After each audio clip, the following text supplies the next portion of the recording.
There's also the areas of school and education. We are not really getting the best out of our education system because all our children is cramped in a community center where they have neglected to build the school for many years. And even now that they're building it, they're even taking longer because they're using it as a voter bank, using contracts, trade workers as 10-day workers. As a skilled worker in the construction industry, you can never pull me on a job for 10 days. That's just a job. Let us bring our community to a development stage. Let us put proper infrastructure, proper development. All the neglected roads and neglected drains in the areas can be fixed. You don't need a big budget. It can be fixed.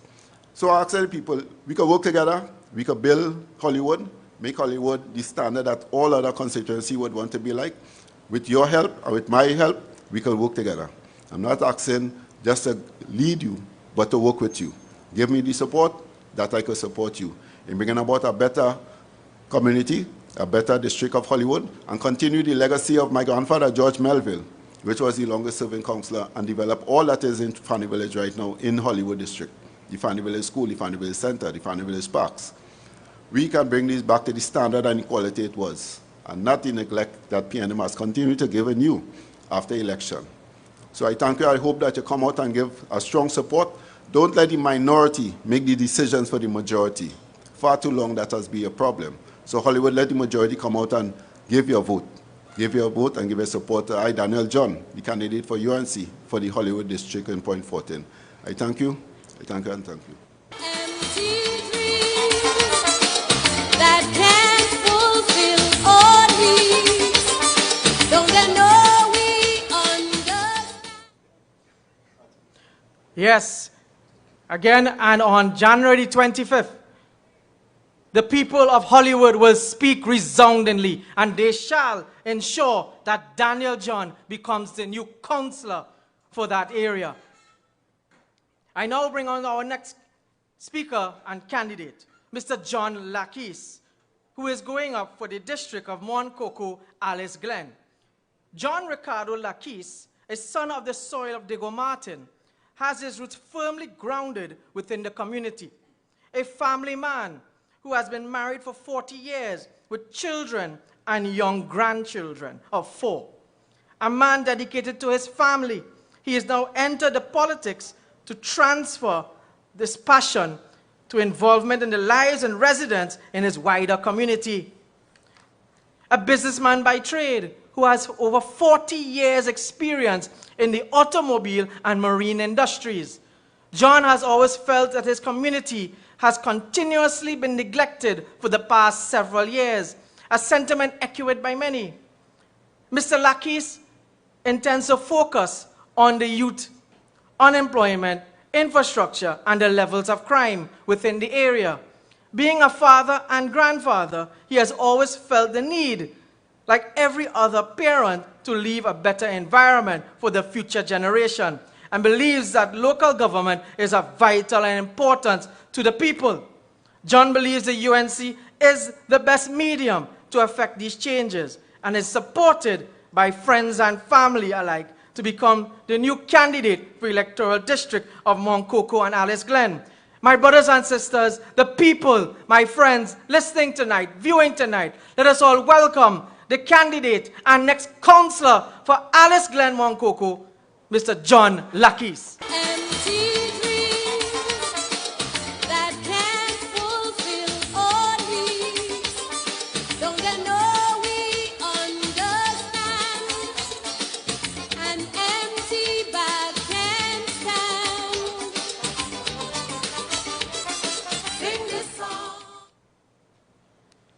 Good night, citizens of Trinidad and Tobago, the Honorable Kamala Persad-Bissessar, colleagues in the UNC.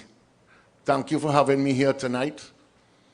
Today I met some people who have been living in Diego Martin, one of them told me 53 years, and they have seen the gradual decline of Diego Martin. It was such a beautiful place. Everything was smooth, everything operated, there was water, the garbage was never seen. And the PNM has been ruling this 3 parts of Diego Martin. I call it all of them one, Diego Martin. That it deteriorated to such a way now that it is hard, it is dirty, it's smelly, everything that could be wrong with some place, it's Diego Martin. It's so disheartening to meet people that keep telling you that the PNM forever, this is PNM country. I mean, really, are they blind? What is wrong with these people? It's not all of them, you know, some of them, but they are being instigated. So today I was thinking, this lady that is going up now, they put up a new lady there for councillor, ALYCE COCO. Where she lives, when you walk out of her house onto the main road, there are giant craters. She has been seeing that for 4 years. Her predecessor was there for 6 years. He's now a big MP. He changed his phone number. He's on YouTube and everything else at Maracas Bay. He ordered a new car. She is going to do something. These people, really, you're putting people in office who never even run a parlor. They haven't run a doubles box. They don't know how to go about getting things done and being committed. Talking about being committed, I have found out that councillors work 1 day a week. What? Who have a business that they open up 1 day a week? They have jobs in the private sector. They are living nice. That is why they stay in and continue the way they are. So they go to work, wherever it is they work, and then on a Thursday, there's a meeting to decide X, Y, and Z. We have one person in that council, the alderman. And you're talking 13-1. Well, now it's 12-1. You know, he don't have a chance. I'm telling you, when I get in there, they will return to work every day because the people businesses every single day. How could you tell me you just come to a meeting on Thursday and that's it? And the rest of the week you off? What it is you could get done? Nothing. I am not tolerating that. I am going to oppose it. And I'm talking about opposing. There's Lord, there's the chairman where we have walked in front of his house about 3 or 4 times already in the past few weeks. There are leaks in his neighborhood. And you can see the leaks are there a long time because a lot of mud and moss. And it comes right around near to in front of his house. So this guy leaves his house every day for maybe years, seeing this thing and has done nothing about it. What would make it worse? He gets out onto the main road. For him to get to the corporation, he has to traverse MORNE COCO Road and Crystal Stream. So I want to know if his car operates on air, that he don't feel these holes that everybody else is stopping to traverse. You know, these people have no shame. What is wrong with these people? Time we change them out. And I am here to make sure they are changed out. And next thing, recently someone brought to my attention that there's a community center in Simeon Road that apparently was done many years ago by Mr. Pantin. And it was really for the youth of the area, you know. It is in a dilapidated state, but it has been commanded by the PNM as their area, as their base, with banners, flags, etc., etc. I would like to know if that is legal, that you use, even if it's a state thing, you're not supposed to use it for your own politicking, you know. So I don't understand this. I would like to know the truth behind this. As far as coming from Cocoja, I have to ask these people, are you all satisfied with how things are in your neighborhood? Are you all really real? Don't you look around? Do you watch a TV and you see how other places are? How spick and span they are and clean? How things operate? People get water. Garbage is collected.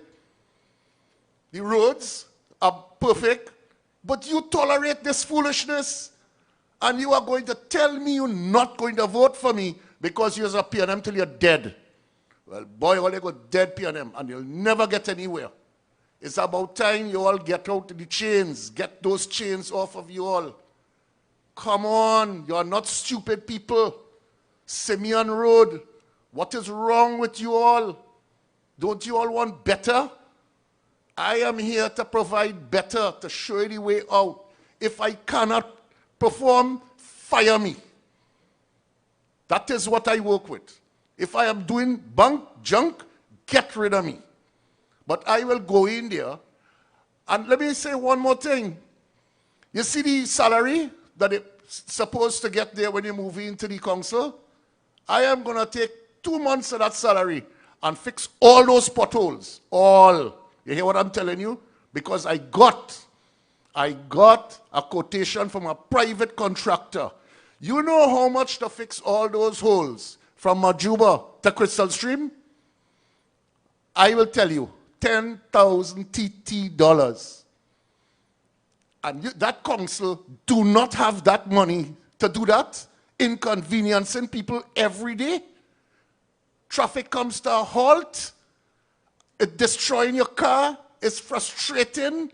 What is wrong with these people?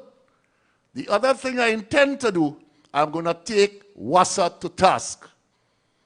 If WASA, when I get in there, do not come and fix all those leaks, we are going to court. I am bringing a class action suit against them. Believe you me. Ladies and gentlemen, thank you. Goodbye.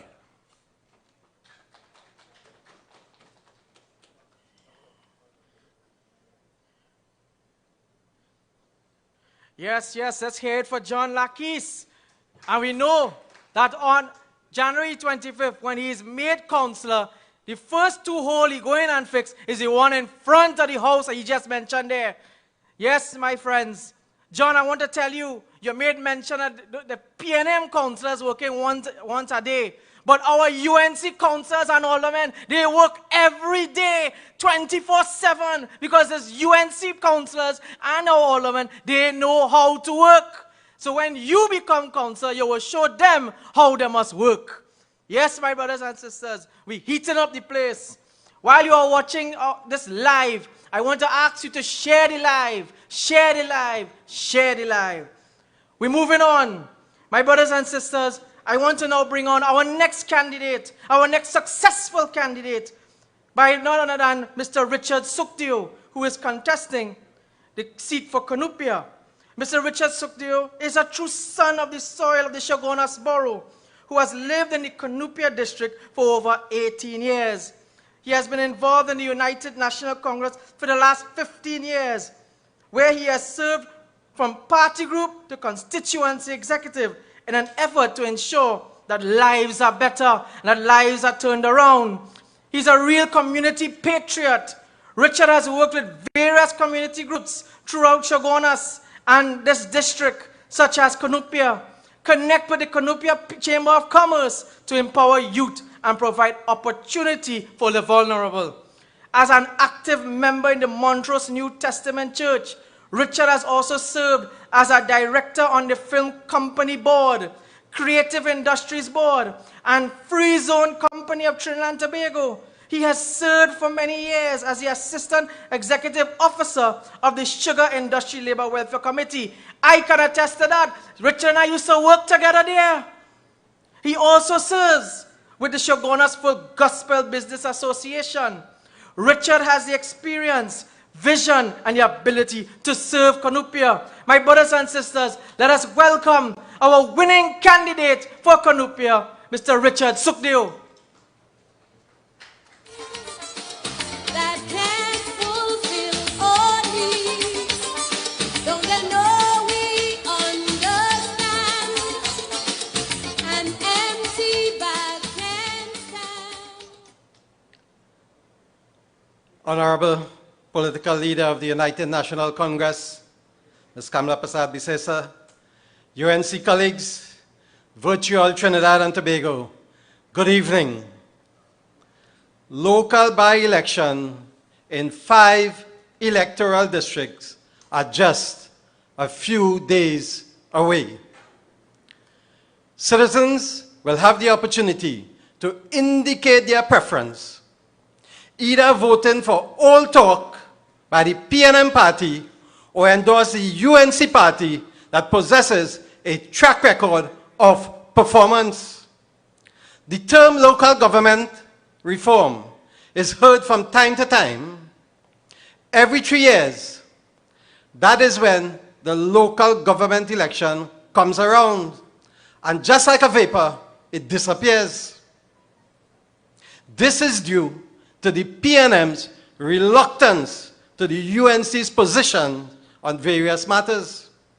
So maybe in 2022, in time for the next local general election, we will hear about local government reform again. But truly, local government reform speaks to decentralization of the systems and more autonomy. Had this aspect of local government reform materialized in the Chaguanas Borough Corporation today, inclusive of my Cunupia electoral district, it would have been a much better place.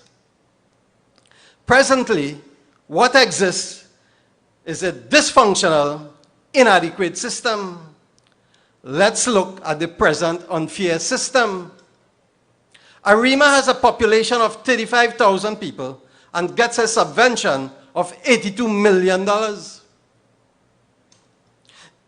The CBC, or Chaguanas Borough Corporation, has approximately 90,000 people and gets a subvention of $69 million.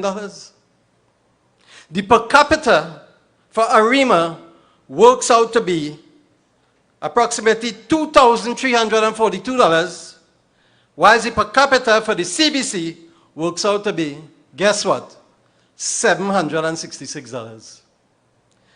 Chew on that and come up with your view. Local government as it is today. With respect to crime in the Cunupia district, the PNM government has been continuously promising to control crime. Whilst the murder rate had been lowered in 2020, albeit pandemic year, other destabilizing crimes of housebreaking, larcenies, car thefts are creating a fear among the residents and is no different in my Cunupia area. As a councillor for the Cunupia district, my intention is to assist in ensuring a safer community for the Burgesses. I intend to work with the relevant government ministries in an endeavor to have CCTV cameras installed at strategic positions. I intend to use the social media by increasing WhatsApp groups for residents in named streets and areas to enable community alertness of strange activities. To support this initiative, I will be collaborating with the Cunupia Police Station in setting up a special crime number for easy telephone access when required. Such a measure will contribute to enhancing communal relationships and will also be our brother's keeper. There presently exists a Cunupia strategic plan.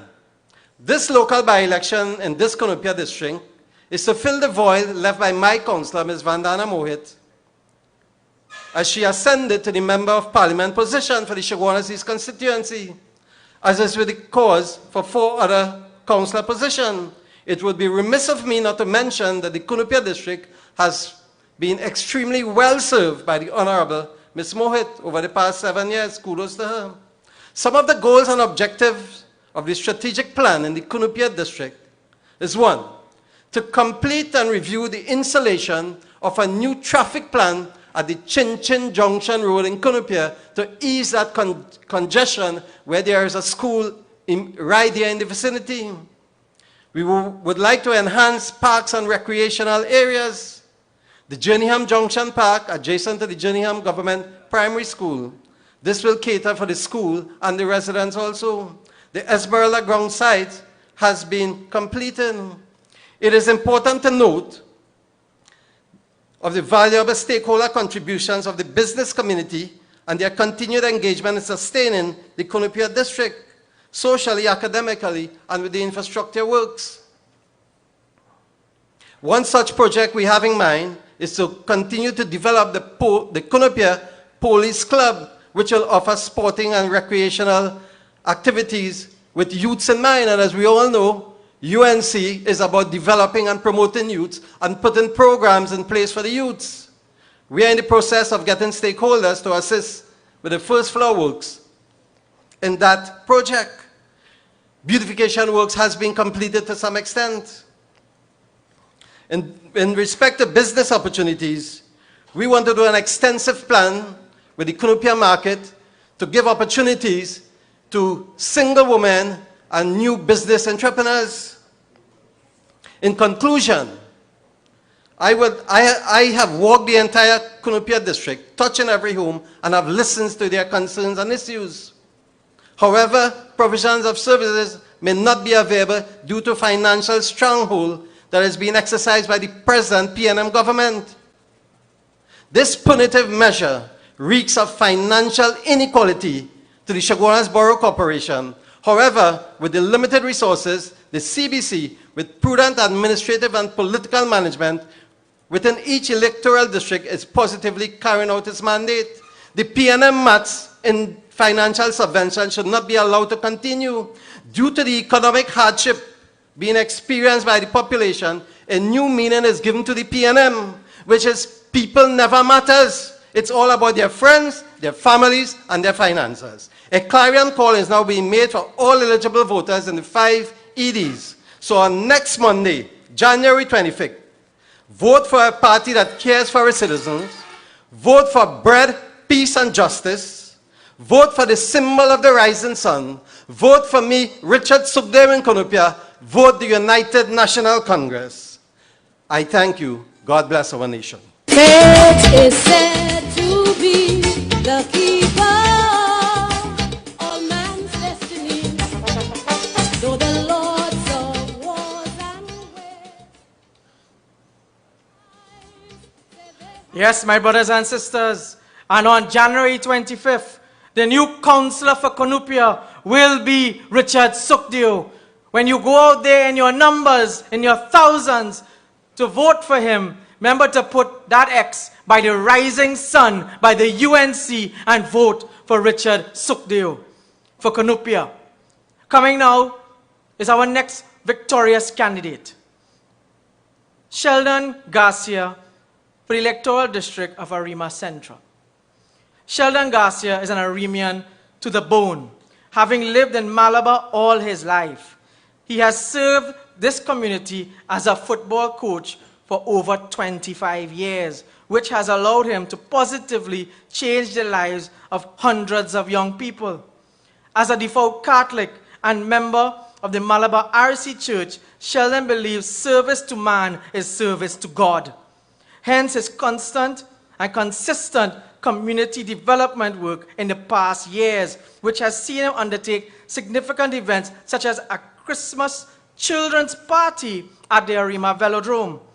Tired of the neglect and underdevelopment the ARIMA borough has faced under the PNM regime, Sheldon Garcia is standing to fight against the poor representation in the ARIMA Central seat. My brothers and sisters, let us all welcome our next victorious candidate, Sheldon Garcia. It is said to be the keeper of all man's destiny, though the lords of wars and ways who rule our lives say they have the key.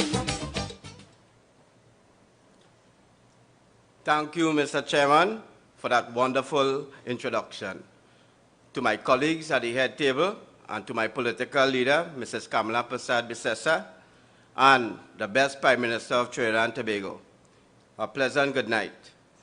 My name is Sheldon Garcia, and I am a UNC candidate for the ARIMA Central Electoral District in the upcoming by-election. As a man who is from ARIMA Central, I am all too familiar with the level of neglect the area has continuously shown by this PNM government. For those of you who don't know, ARIMA was the first royal chartered borough, but we are from the region and not made to feel like royalty by this PNM government, We feel hurt.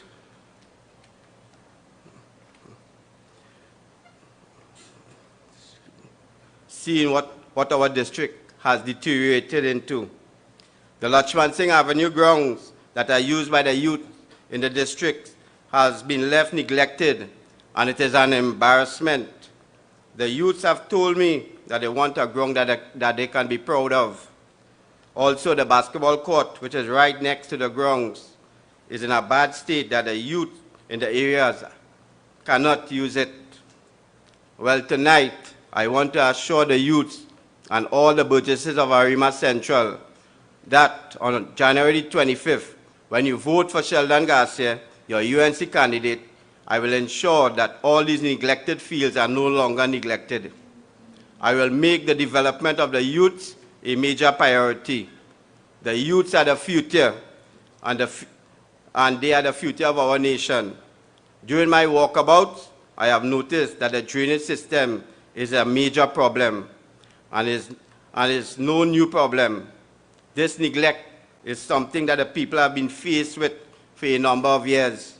The neglected drains and non-maintained abandoned properties have contributed to a major pest infestation problem in the ARIMA Central area. I say here tonight, as your incoming councillor, that this will be no more. I will ensure that proper work is done so we can have proper drainage in our area. That is what the people of ARIMA Central deserve. You deserve a hard-working councillor, and I am here to work and serve you. I am from ARIMA Central, and I am for you. The last time I was here, I mentioned the issue of a lack of water. Just last weekend, while leading a cleanup campaign in the district, I was constantly told by the resident that there is a lack of water supply. The people of ARIMA Central are in need of a water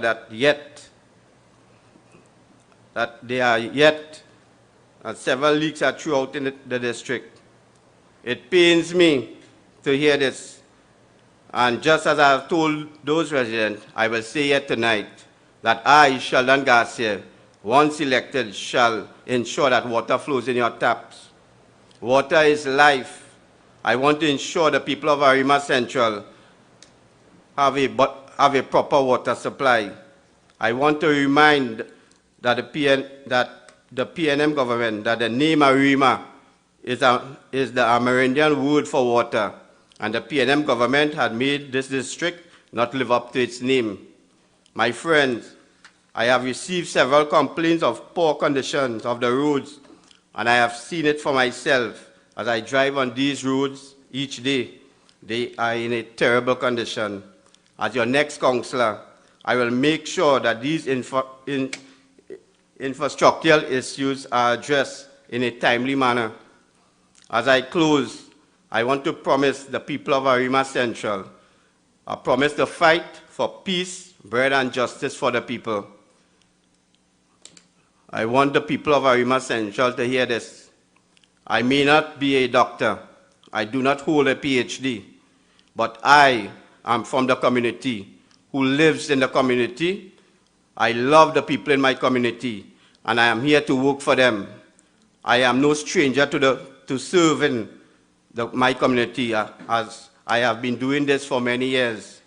Once I am elected, I will work and serve, and I vow to provide a level of representation you deserve, true and proper representation, the kind that ARIMA Central deserves.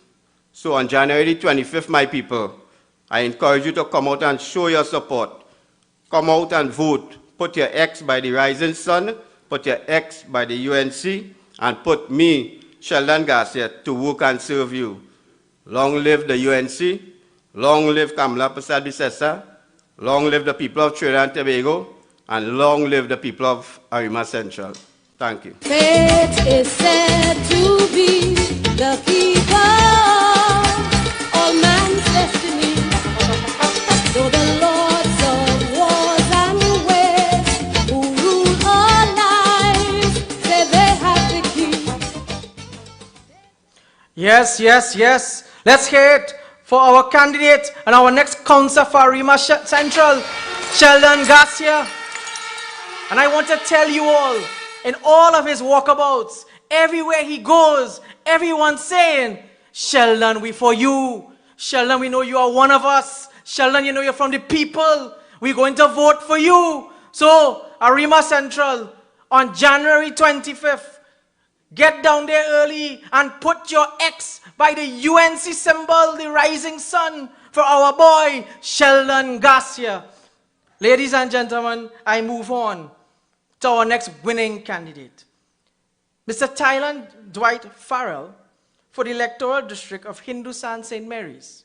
Tylan Dwight Farrell is a true example of youth innovation and commitment to building our nation.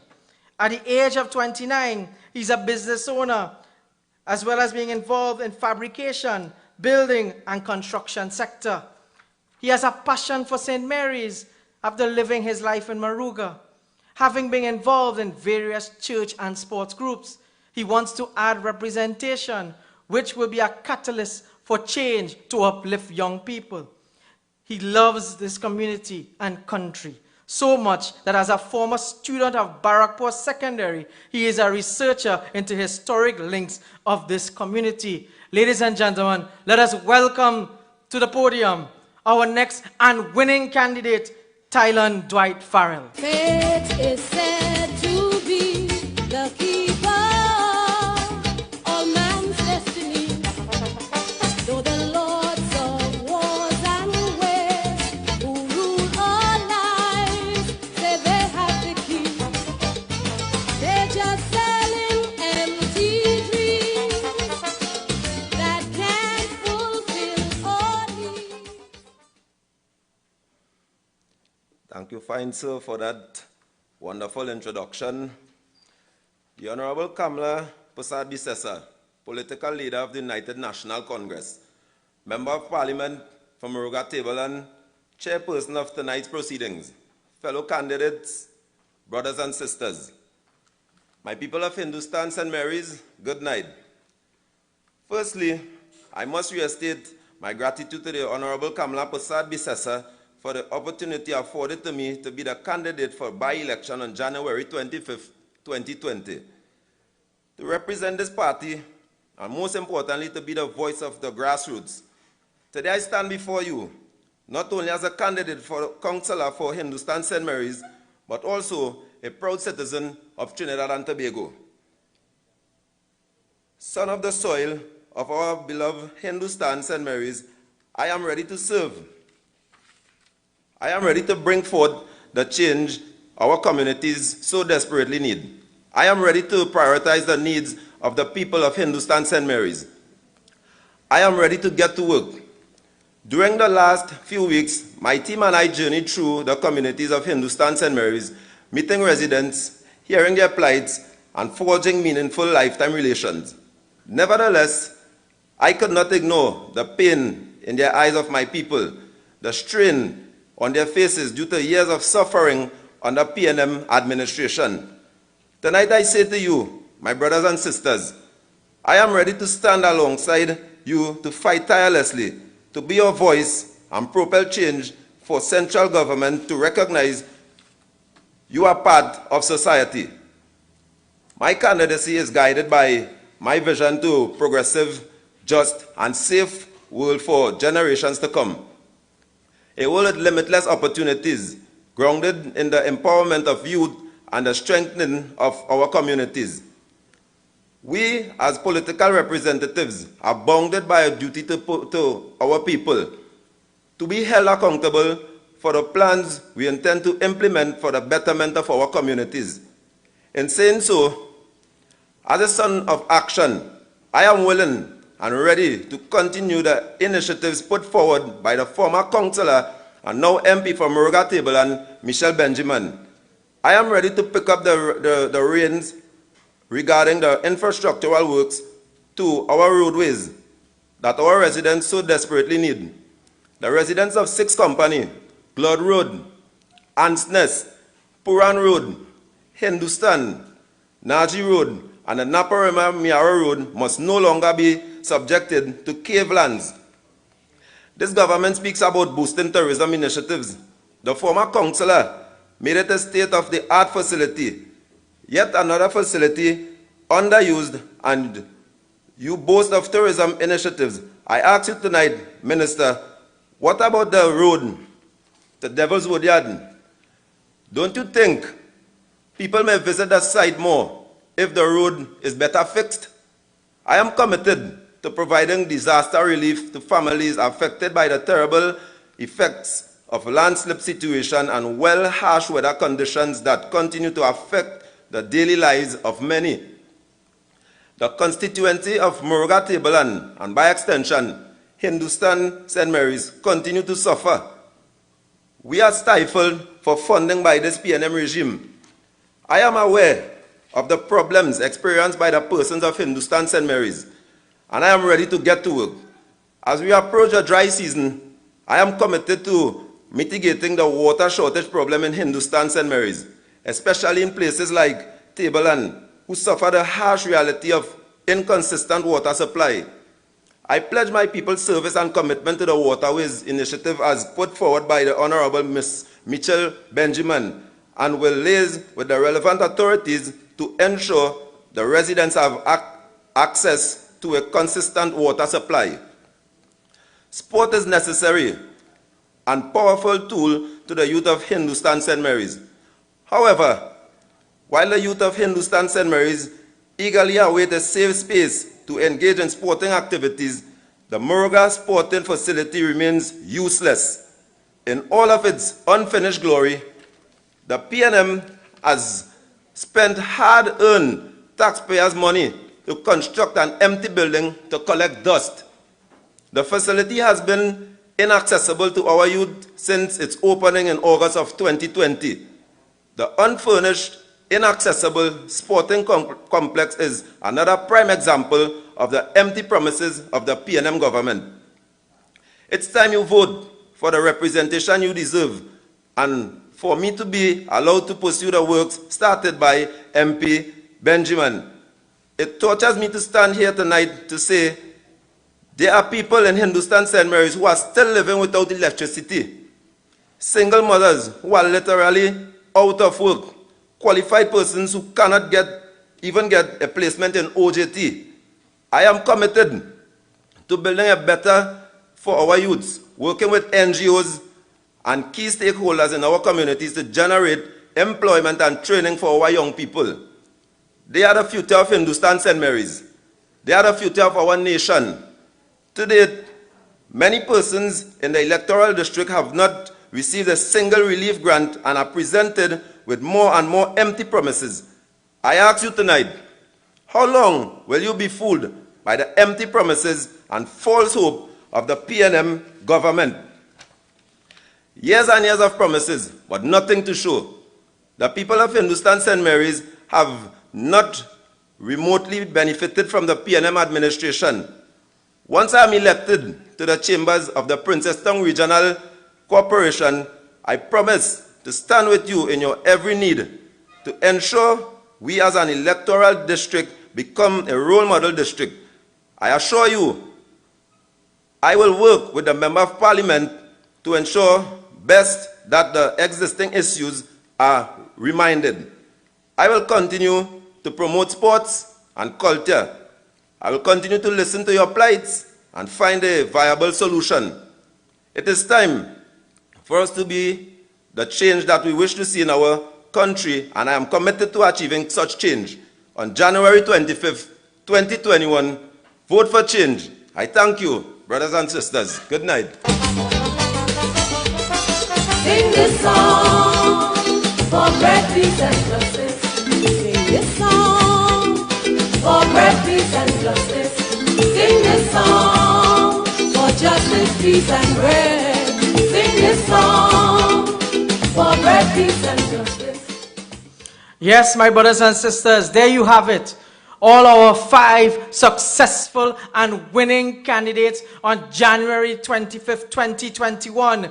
You heard Daniel John for Hollywood. You heard John Lackey's for MORNE COCO Alice Glen. You heard Richard Sukdeo for Canupia. You heard Sheldon Garcia for ARIMA Central. And you just heard Thailand, Dwight Farrell for Hindustan, St. Mary's. My brothers and sisters, those are your winning candidates for the United National Congress.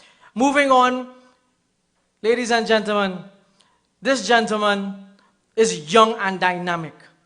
He fulfills what our political leader is about, is ensuring that the young people in our party is able to rise. That our young people are able to succeed. Our young people are able to serve. I speak none other than the councillor for Charleville and now mayor of Chaguanas. Let us all please welcome the mayor of Chaguanas, His Worship Faiq Mohammed. Sing this song for bread, peace, and justice. Sing this song for bread, peace, and justice. Sing this song for justice, peace, and bread.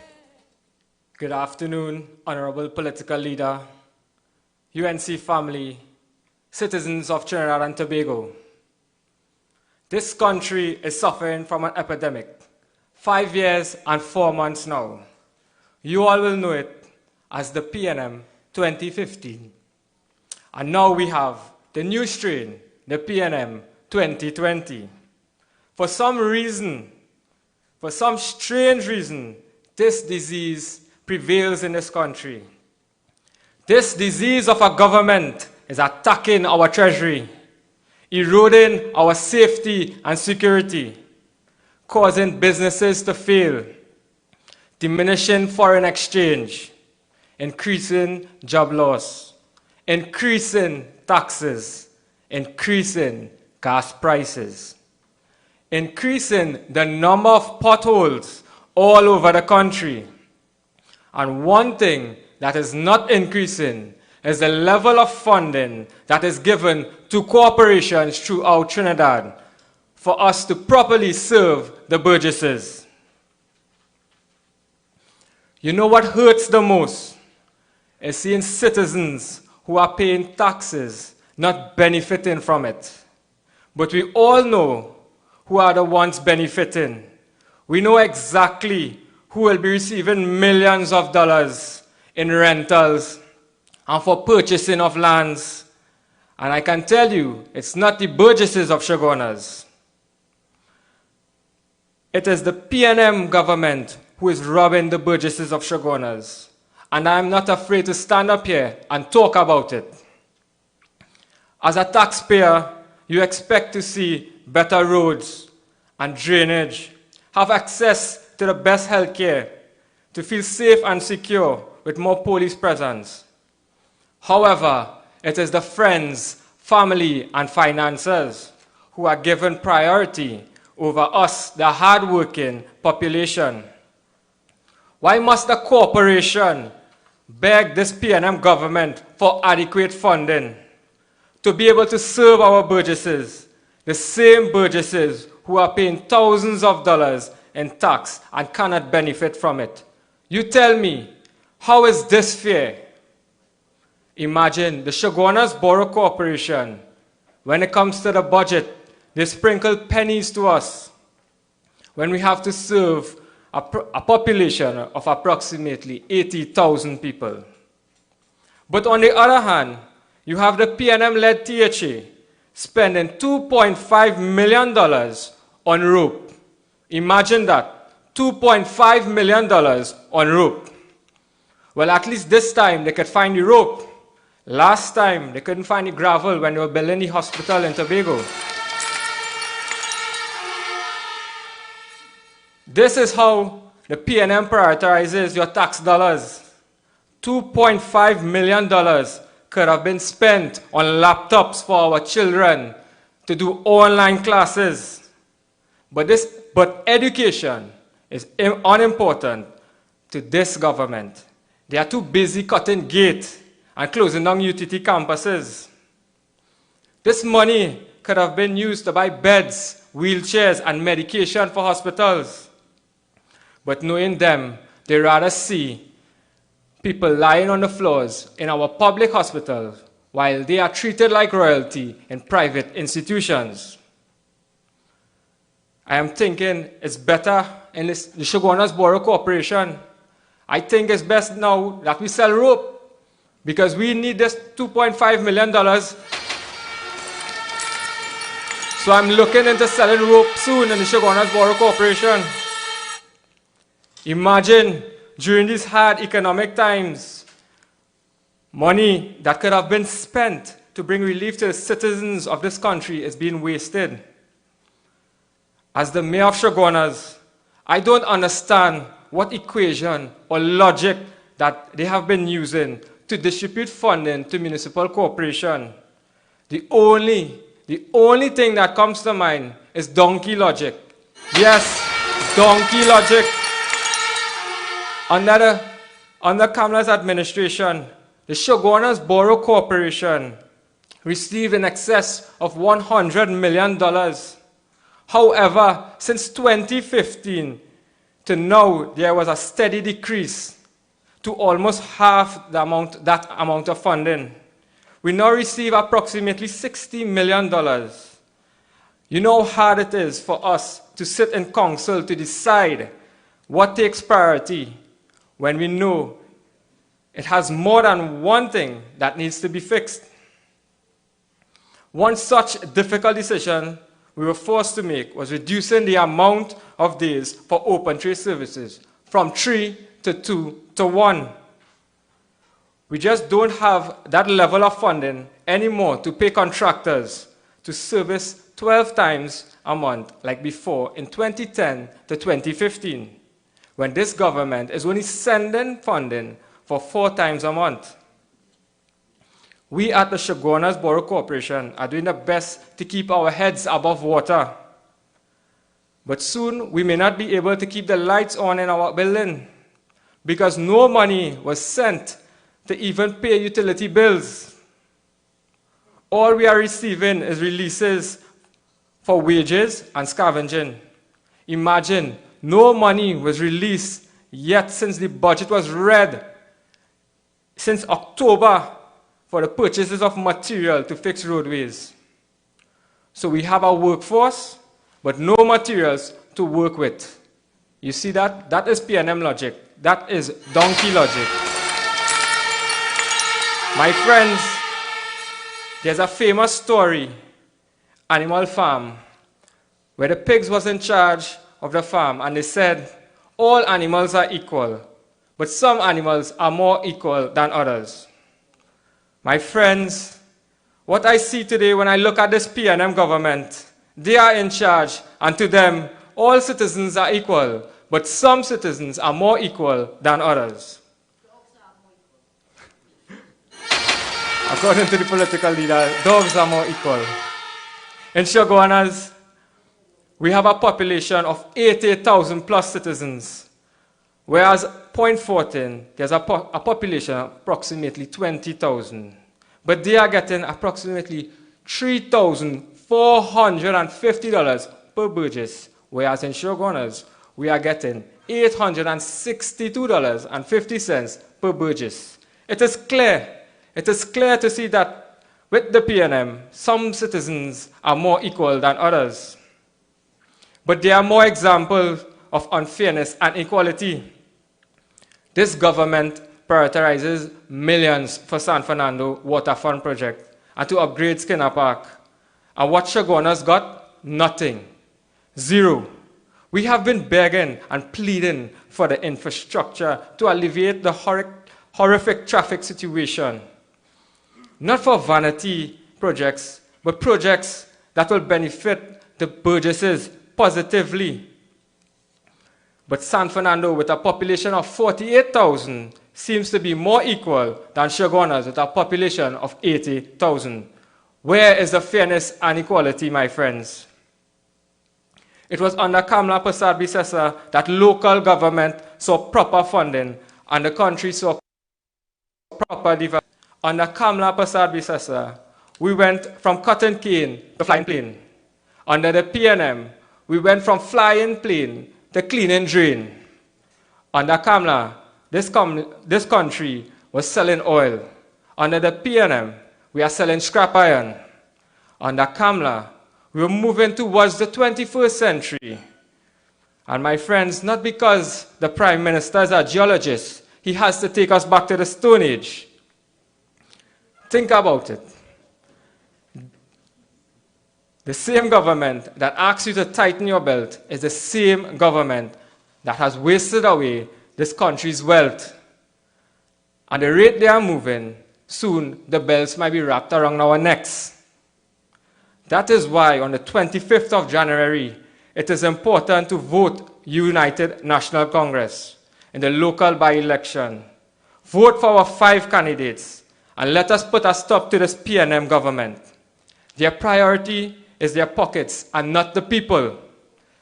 Citizens, it's only together we can get rid of this heartless PNM government and return Trinidad and Tobago to normalcy.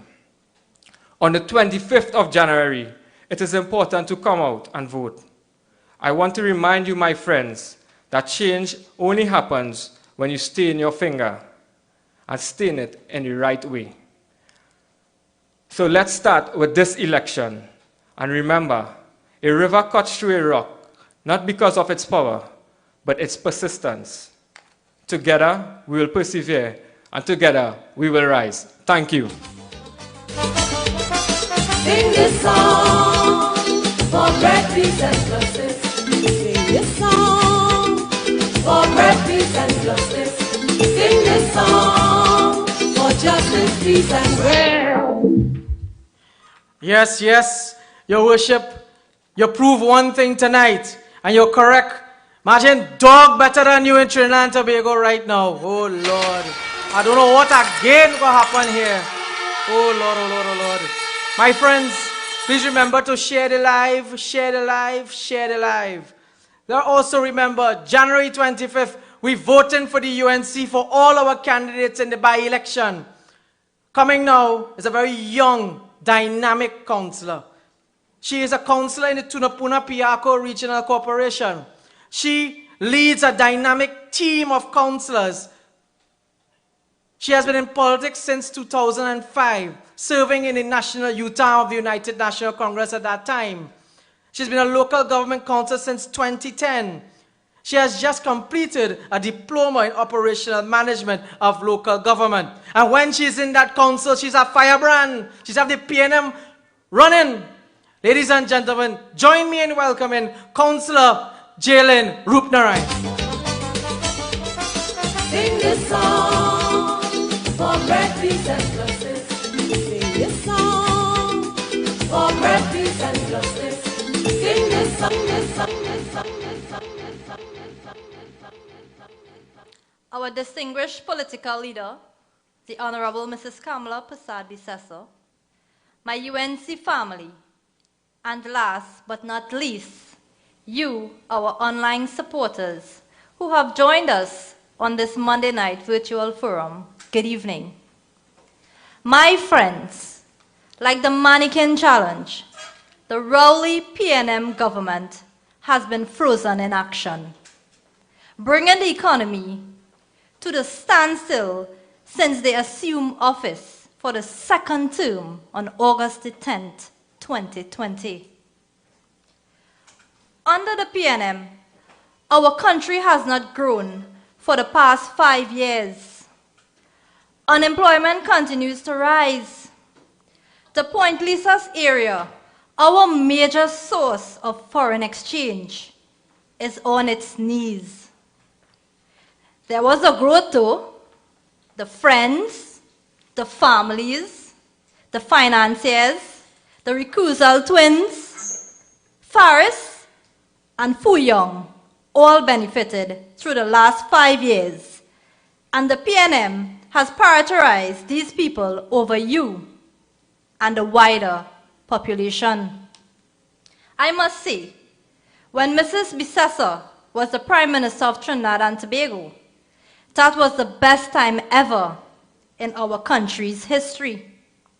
Jobs were created, food prices were at their lowest, persons were able to receive medications on time.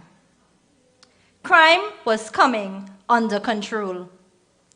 Laptops for our children were free. We see now how important that decision was, and imagine if it was still in place today. My friends, performance is a legacy of the United National Congress.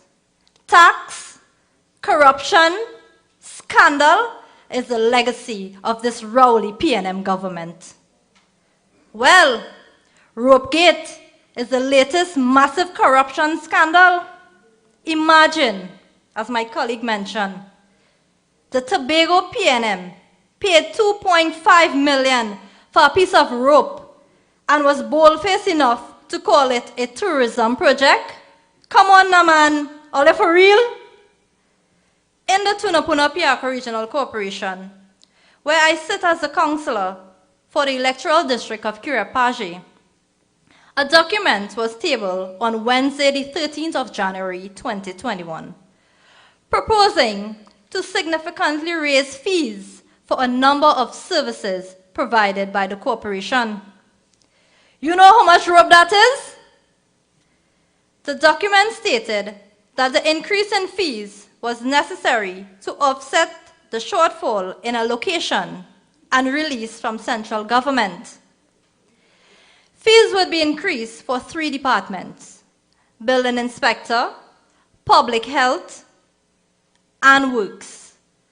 As the UNC minority leader in the Tunapuna-Piarco Regional Corporation, I join with our party's other 4 councillors, Councillor Seema Ramsaran Augustine, Councillor Richard Rampasad, Councillor Sukhdev Prakash Bharat, and Councillor Samuel Sanka, and our 2 aldermen, Diane Bishop and Kevan Gibbs, in voting against this move.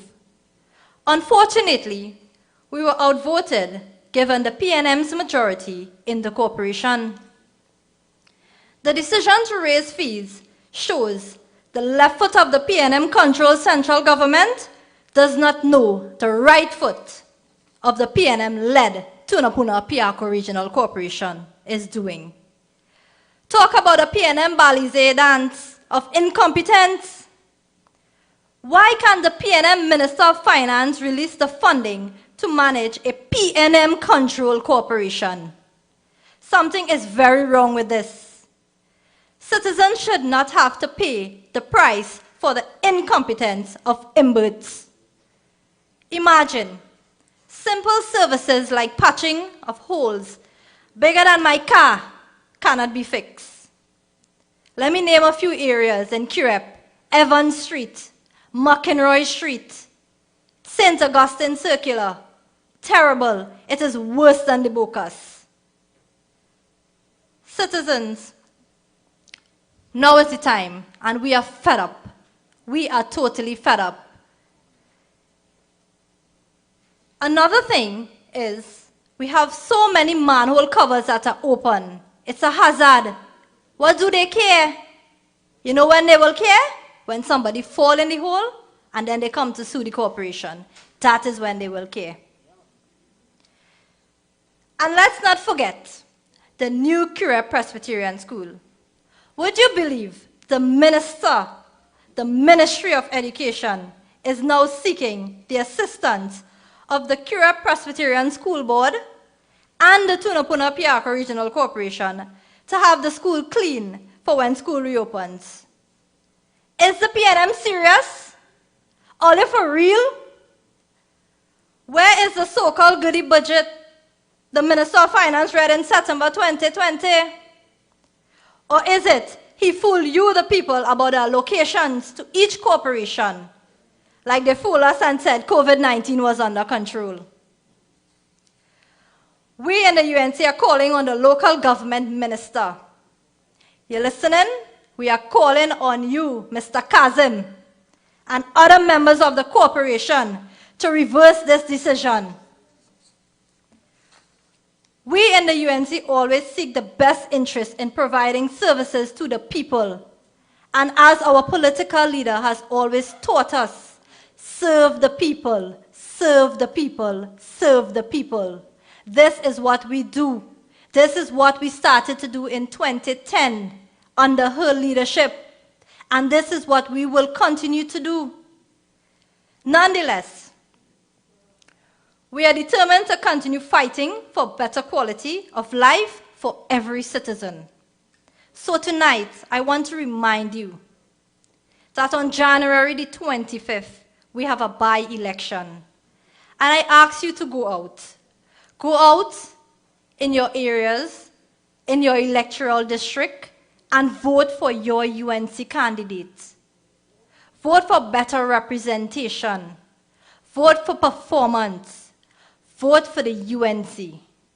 The PNM government is unproductive, intolerant, and indisciplined. And we are fed up. We are fed up of you. We will continue to fight. We stand behind our political leader. And in moving forward, vote for the UNC. I thank you and have a good night. God bless. Sing this song for bread, peace, and justice. Sing this song for bread, peace, and justice. Sing this song. Yes, ladies and gentlemen, let's hear it for the dynamic councillor, Jalen Rupnarain. And I too, I want to say tonight, thank you to the UNC councillors of Tunapuna Piako Regional Corporation. I am a Burgess of Tunapuna Piako Regional Corporation, and I thank you for speaking for me, because hearing them fees, well, guess what? I am paying none. I'm not paying any, because that is an injustice to the people that fall under Tunapuna Piako Regional Corporation. Thank you to our UNC councillors for standing up for us. Coming now is a long-standing stalwart of the United National Congress, a man who has served for 17 years as a local government councillor. He is serving currently as the chairman of the Couva Tabaki Talparo Regional Corporation, a man who stands tall, a man who stands for the people, a man who is there for his region. I speak none other than chairman of the Couva Tabaki Regional Corporation. Please all welcome Henry Awong, chairman. Sing this song for bread, peace, and Thank you very much, Mr. Chairman. Leader of the opposition and political leader of the United National Congress, the Honorable Kamala Prasad Bisesa Senior Counsel, my UNC family, and to those who are listening virtually, including those who are wondering why they voted for the PNM in the last general election, to you all I extend a pleasant good evening. My brothers and sisters, it is my understanding, as I'm sure it is yours also, that when you vote for a political party at any elections, be it general or local, it is to improve the quality of life for all. And to do so, you must be able to effectively manage the affairs of our country. We should not be voting for anything else, especially not for race, not for color, not for religion. His Imperial Majesty Emperor Haile Selassie said in a speech in Geneva, Italy in 1936, while addressing the League of Nations on the invasion of Ethiopia by Mussolini. These words were made famous by the Honorable Bob Marley. He said, until the color of a man's skin is no significant than the color of his eyes, until there are no first-class and second-class citizens of any nation is going to have war. My brothers and sisters, what we need is a leader who understands the word, every creed and every race finds an equal place. A leader with love and compassion for the people. A leader who determines to unite and progress our people. A leader who is forward-thinking and whose policies are always people-centered. And that leader will always be the Honorable Kamala Prasad Bisesa. I want to sincerely express my sincere thanks and gratitude to my UNC colleagues of the Tunapuna Piako Regional Corporation. And I just listened to Councillor Jilling for standing up against the increase in fees during this COVID-19 time in that corporation. Thank you so much. I noted with great concern that the local government minister, line minister, trying to defend the hike of the fees on the Express. I was reading that on the Express, I think, Saturday or Sunday. Instead of instructing his PNM colleagues to put a hold during this trying time when people are losing their jobs, parents are required to find money to purchase laptops and tablets, plus access Wi-Fi for their children, in order for them not to be left behind in your education. People are suffering. Come on now, Minister, man, you can do better than that. I noted in those fees a $400 cleaning of privy. Brothers and sisters, you all know what is a privy? A pit privy is a latrine. In this day and age, a man who has a latrine, he needs help. Not a $400 fee to get it cleaned imposed upon him. Amount of latrine is there, they need help. Minister, come on, you're defending that, man. That also came up in my corporation to move the fee from $50 to $100. $50 to $100. Immediately we shut it down. Our UNC colleagues and our corporation run by UNC, we shut down that one time. Even from 50 to 100, we shut it down. Because a man with a latrine in his day and age need help. I always say that local government deals with your everyday needs. As you step out of your house in the morning, you want to know, have your garbage been collected, sidewalks clean, road repaired, cemeteries well kept, play park maintained. The corporation is not an income generating organization. And we are dependent on central government for subventions in order for us to effectively carry out our mandate on behalf of the people. And don't tell me we need local government reform for us to do so. Local government reform is needed, and the leader told us recently why so, because of the inequality between corporations. My corporation span 719.6 square kilometers, a population of 178,000 people live in this region. And when you look at the funding we get, pittance. I'm going to make the point, and I don't care if you all say I repeat this too much. It must be told that when the UNC was in government, things were running 100% time better than 2015 to now. And I must tell you how. I'm going to use the city TRC as an example. Between 2010 and 2015, under the People's Partnership and under Kamla Persad Bisasa, we got 53 grounds illuminated, 23 pavilions constructed, 25 train play park installed. So far, none from the PNM in those areas. We moved from having 35 areas that was dependent on a truck-borne water supply during the dry season to 13. You know what we said today still? From 2015 to now, still 13. Their response is to take your unspent balances and buy water truck and fix truck. People want pipe-borne water. Children have to bathe and so on. People want to wait on a water truck to get to them and water by the roadside. So brothers and sisters, I'm getting the wrap up. Councillors have now, let me just say this, councillors have now became beggars. We have to beg for scarified material to patch road. We have to beg quarry owners to give us some tractor cut material. The Ministry of Works doing nothing. Road verges are overgrown with bush. The response anytime requests are made to them, we have no material, we have no manpower, we have no equipment. Can you lend us a truck? Can you lend us a backhoe? This is the Ministry of Works for you today. Brothers and sisters, as I wrap up, I know there's a motion against a minister coming up.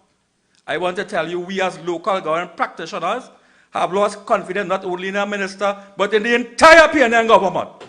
The entire government we lost confidence in. Brothers and sisters, on the 25th of January, which is next week, Monday, we have a by-election in 5 areas. And each of those areas, we have a UNC candidate.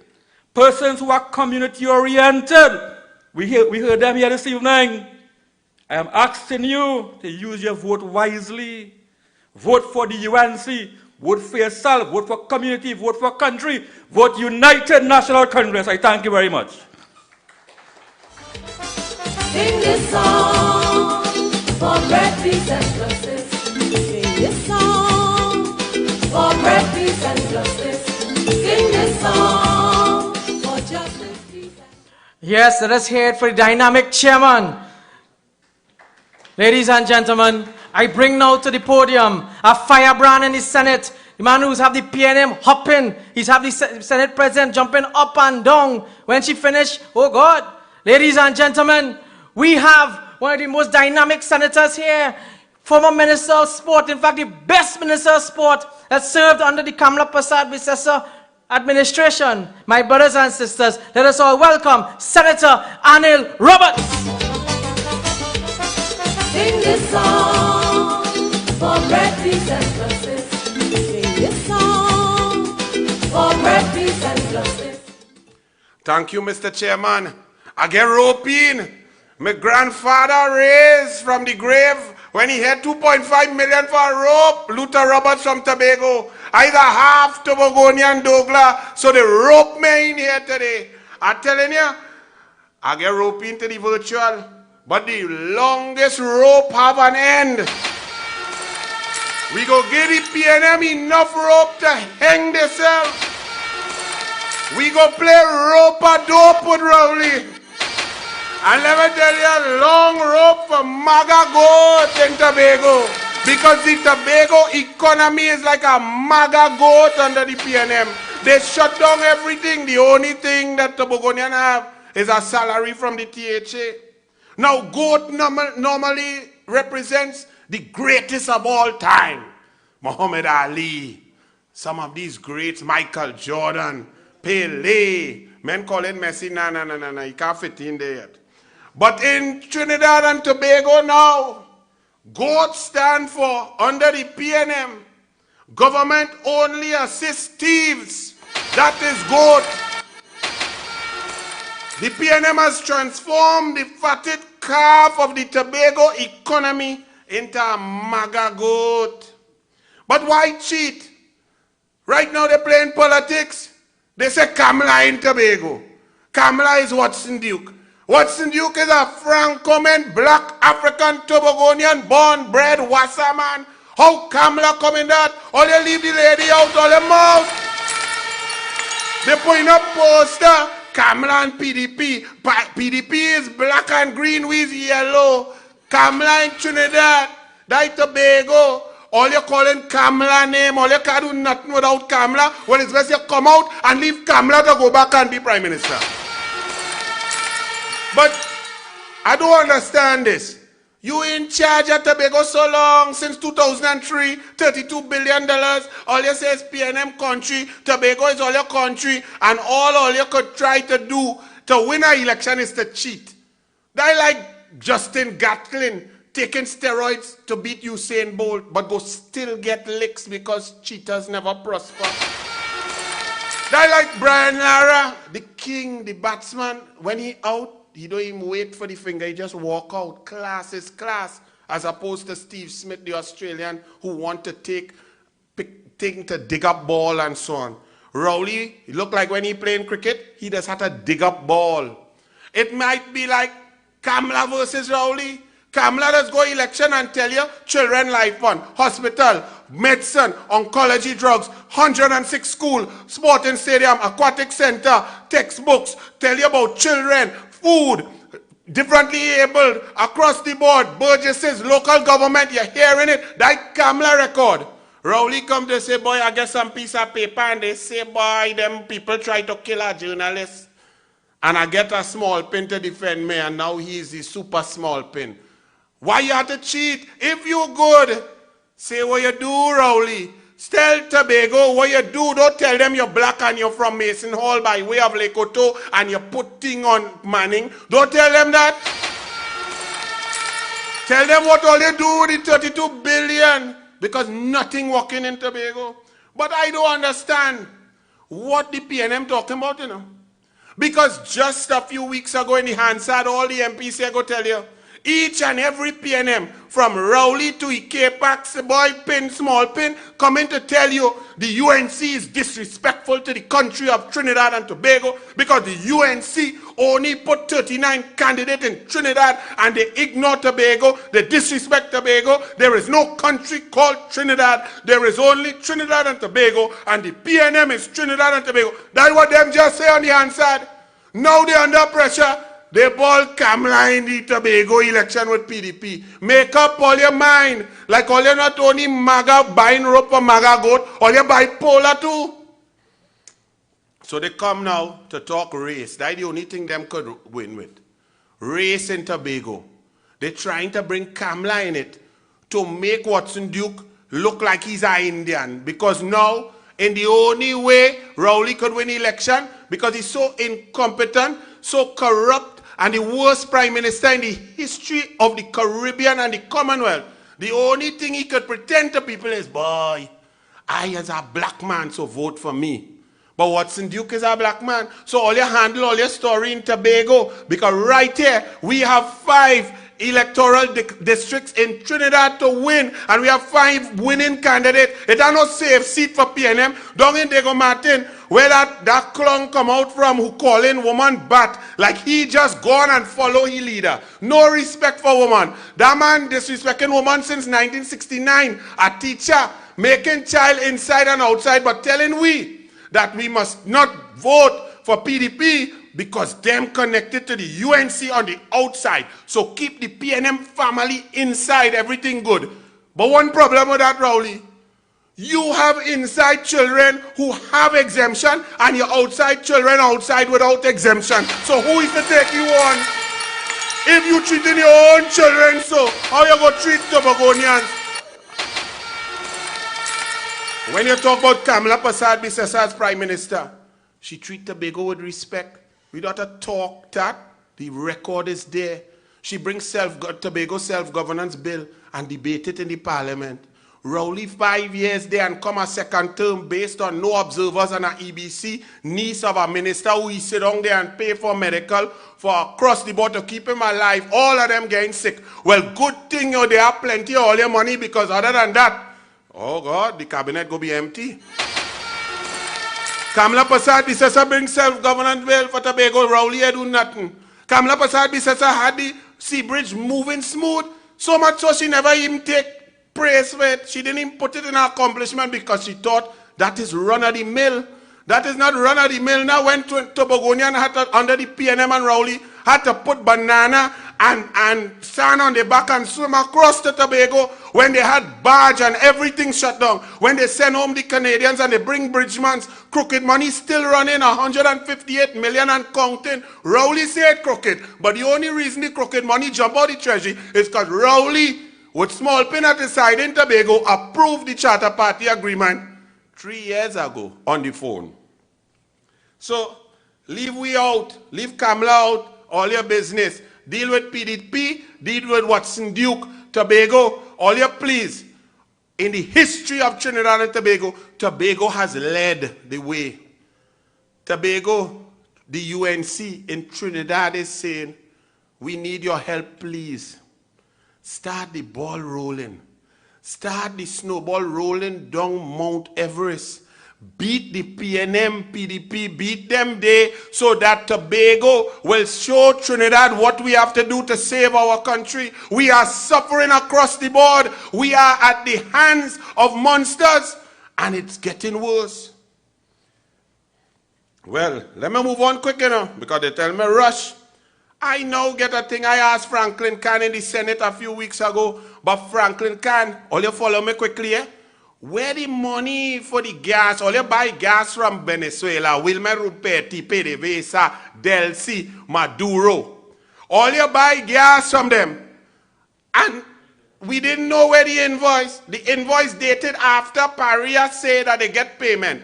Franklin Khan couldn't answer, so they say they give him a chance to give an assurance. Hear what Franklin Khan and the PNM say now about that. Remember I showed y'all that the invoice that they laid in Parliament had First Citizens Bank as being the bank where the money was to be deposited.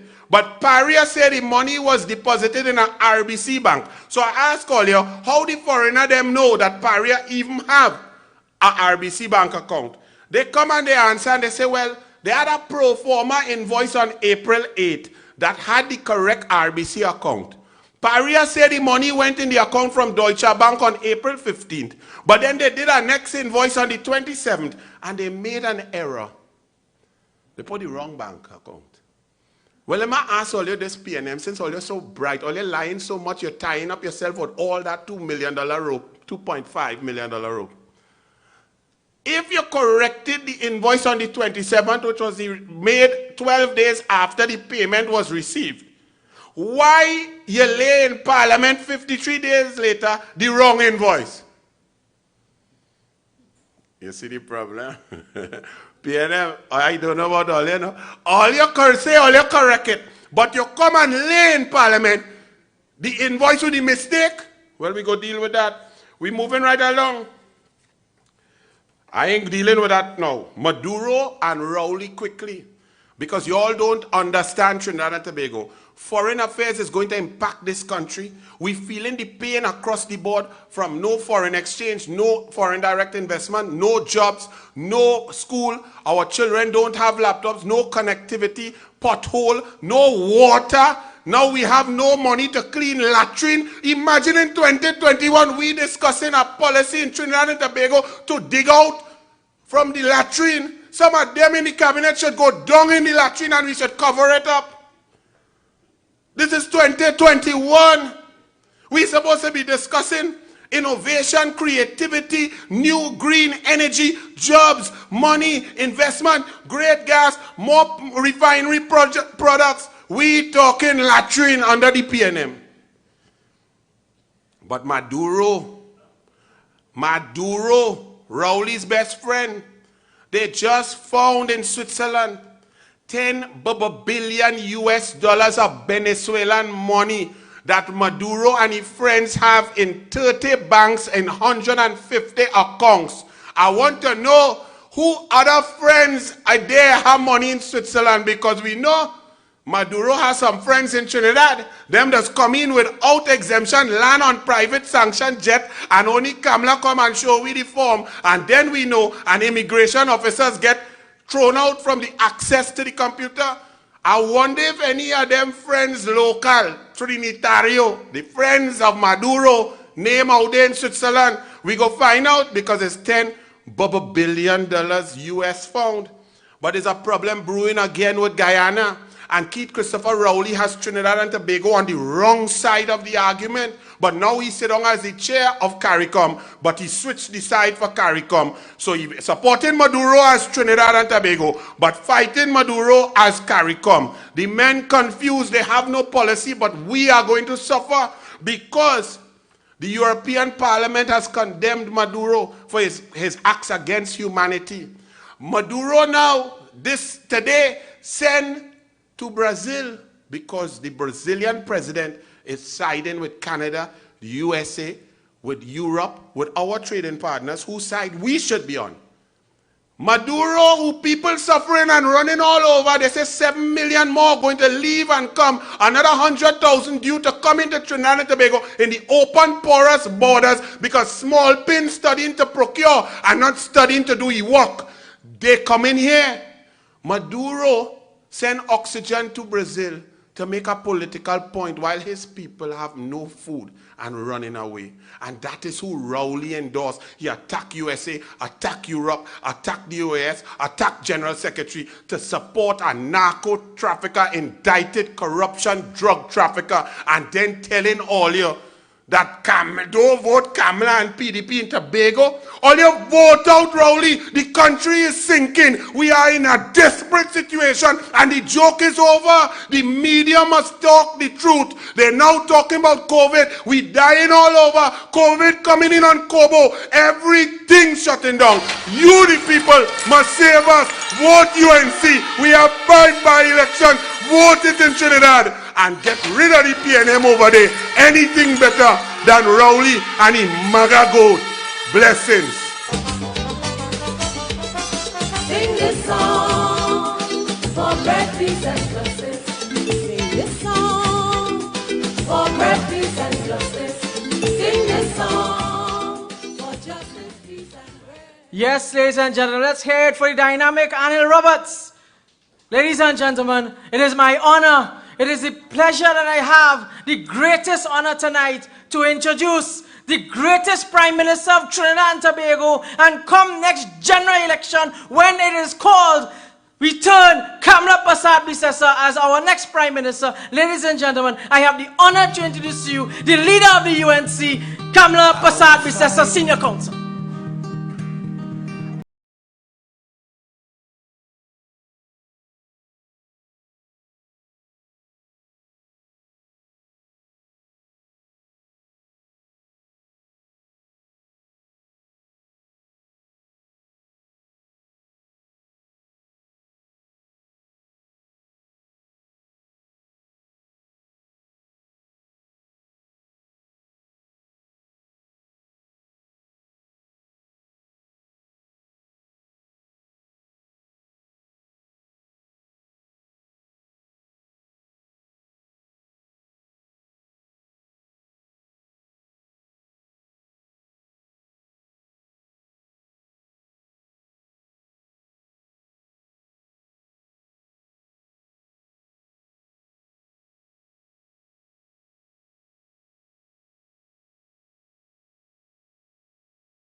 Good evening, friends and family of the UNC, my colleagues, some of them are here with us tonight, others listening tuned in to this virtual meeting. Good evening to all of you, and I think Anil already wake up the place, so let's give Anil a...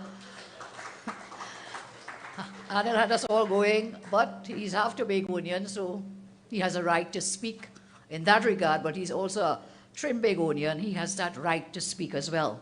So good night, thanks for joining us. And we are at a very critical time in our history. Our party, your party, the People's Party, is committed to serving people. We will always fight for democracy, fight for freedom, fight for rights of all our citizens, and I say here all. I'm talking about the citizens at home here, and I'm talking about the ones who have been abandoned and are stranded overseas. All citizens, we will fight for you. We will fight for your rights. That's why these virtual meetings are so important, because the government has shut down the parliament. They've gone on a recess, the longest recess ever over the Christmas break. Parliament was supposed to convene on this Friday.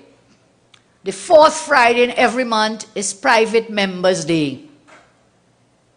And you know we have filed a motion of no confidence, a private motion, in Minister of National Security, Stuart Young. So they're ducking the Parliament, not convening the Parliament. They wait until after the election results come out on Monday, when by rights under our standing orders, that private motion against Stuart Young would have been debated in the Parliament on Friday of this week. Fourth Friday of every month. 1 day in each month is given for the opposition to file motions of these kinds. So, look, Stuart, whether we do it this Friday, we do it next Friday, whichever way we do it is licks coming for you, because you're the most incompetent Minister of National Security we've ever had.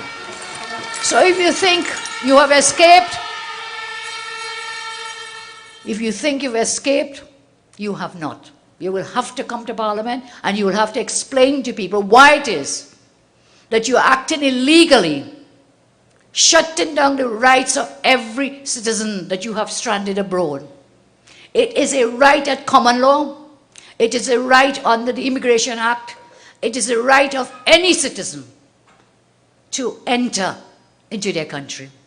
And that is why we saw, whilst we were locking out our nationals, you were busy inviting and bringing here Delcy Rodriguez and her crew. Brought them into the country immediately after you lock it down. What exemption did she get? What criteria did you use? You shut the borders and you use a Regulation 10. The COVID regulations, they've been repeating them. I think we now reached 30-something. But Regulation 10, each time, has to do with the seaports and airports being closed And the only way that you can come, you have to get the permission of the Minister of National Security. I will speak more of that. I don't want to be in a court of law at the moment, but you have acted totally unlawfully. The Minister of Health, first of all. Those regulations are made in his name.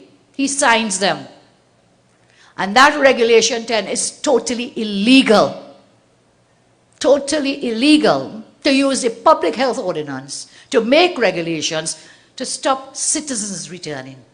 And I want to clarify, we are not talking about opening the borders for the world. We are talking about bringing our nationals home. So whilst you let Delcy in here, we had our children in Barbados, stranded in Barbados, they couldn't come home. The Bajans had to give us a licking, a real tongue licking. Tap up Stuart Young. In every which way, they couldn't bring our citizens from Barbados. Whilst it is the UK and the US and so on, they were sending planes, aircraft to pick up their citizens to take them home.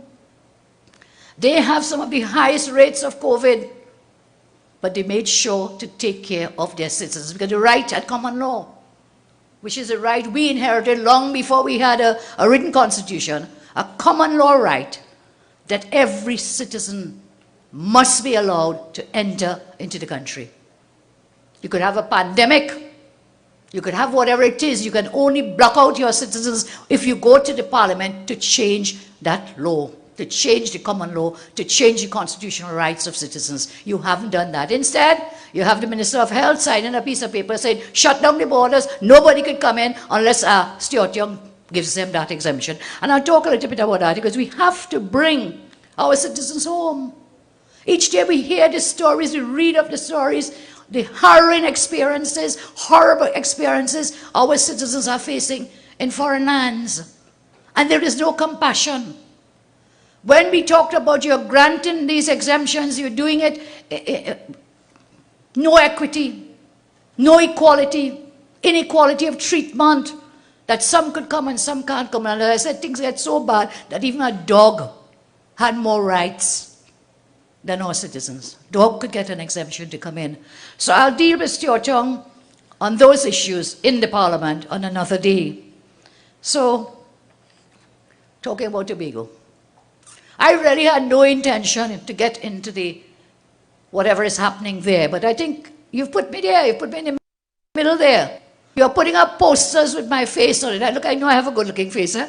So I don't mind you put up the posters wherever you're putting them up. But listen, the UNC is not contesting the Tobago elections. Alice spoke a bit about it. We are not contesting, we're very concerned for the people of Trinidad and the people of Tobago. We did so much, you know, and Anil mentioned earlier, we brought the self-government bill to the Parliament. You know why it wasn't passed in my term? Because Rowley, as the opposition leader, and all the PNM MPs voted against self-government for Tobago. They voted against it. And it was a Pandey government, the UNC government, that created the Tobago House of Assembly in the first place. That was done on a pan. So I agree with Anil, what have you done for the people of Tobago? What have you done? And now this rope. Yes, every rope has an end there. But this rope is not ending. Because whilst I'm coming here tonight, I heard on the news that the rope, it wasn't just 2.5 million. Farley, the PDP man, shared, on a platform maybe or somewhere he shared, that it is $3.5 million for this piece of rope. 3.5 million. You know, the THA, for almost a decade, they have failed to comply with the law to file Auditor General reports. They haven't filed anything. So when Anil talks about the $32 billion over the years they've spent, they cannot account for where and how they spent it. And that is why the corruption issues in Tobago. And Ms. Tracy, stop calling my name. Don't put my name in your business. Explain to the people of Tobago that 3.5 million piece of rope. Explain why it is you all did not file Auditor General's reports. Explain all the other issues of millions being spent, but no reports being filed, no accountability, no transparency. That's what you have to answer. Don't think that you can use my face to frighten people. Boy, when people see my face, they smile because I'm a smiling person. Putting up my face on a poster with the PDP people, that's not going to get you to win, you know. It is back to desperate measures, getting back to Calcutta ship all over again. But people are wiser and smarter. People are wiser and smarter. They're seeing the games of what they are. You all cannot explain the corruption in Tobago under the PNM. So what do? You pull the UNC into it. We are not in your business there. Explain the corruption issues in Tobago for the people of Tobago. And I urge the people of Tobago, come out and vote out Rowley. Vote him out. That's what Alice said tonight. And yes, what is my relationship with Watsonuk? My relationship with Watsonuk is that with every other citizen of our land. We are nationals of Trinidad and Tobago. That is my relationship. We have no political relationship. I make that very clear tonight. We have no political relationship. And I want to know where you're getting money to print posters with my face. Because it's not Watsonuk and the PDP doing that. It has to be the PNM. The UNC is not contesting in Tobago. The only party in Tobago that takes instructions from Trinidad is the PNM. The only party in Tobago that takes instructions from Trinidad is the PNM. PDP takes no instructions from the UNC. They are contesting, they're fighting, they're Tobagonians, they're entitled to fight for what they see as the right thing. So, spend money on my face, fine, that's okay. But I want the people of Tobago to understand when you vote, you're voting for your rights, and that is your democratic right to cast your votes wherever you may. Don't let them chase your brain. Don't let them chase you up. What the word is, chain you up into believing something that is so totally false. And today I want to talk about PNM 3. Guardian Media. Guardian Media, you know, I don't speak about the media, but this is going too far now. They print this long story about the same posters and calling the PRO of the UNC to find out why his party putting up posters in Tobago. So these are the posters, and it's so obvious to everyone what they're doing, but Guardian Media wants to chase our brains and chain us up to ask us why we put in posters in Tobago. You probably read the story today. Everybody knows, everybody sees that for what it is. A desperate bid, an attempt by the PNM, because they are probably worried about losing seats in that THA election. Why else would you resort to that? I would go back from there. Let's talk about other things happening in our country. And I said we filed a motion of no confidence. I tell you more. Some people are saying, well, why did you go to court about this matter? Yes, we have matters in court. There are matters challenging these regulations in the court. But that process takes time. By the time you get a judgment, that will go all the way to the Privy Council. But what we have as parliamentarians, we are the loyal opposition of Trinidad and Tobago. We've been elected by the people. We've been elected. We are elected representatives, and we have a duty. And the government has a duty to explain their actions. The government has a duty to tell people what is happening. As I said, they shut the parliament down willy-nilly as they see fit. So when we took the decision to proceed with a vote of no confidence, we were fully aware that their numbers are more than ours. And listen, when they stay away from that parliament, we are just, what, 2 or 3? Very, very close race there. That means they have to come to parliament to vote. They will have to come to get the majority of the votes. So we are fully cognizant, we are fully aware that we did not have the majority of the votes in the parliament. But there's not a reason to stop us from doing what is our duty as a loyal opposition. So we were very well aware that without the numbers in the House, the vote will go against us.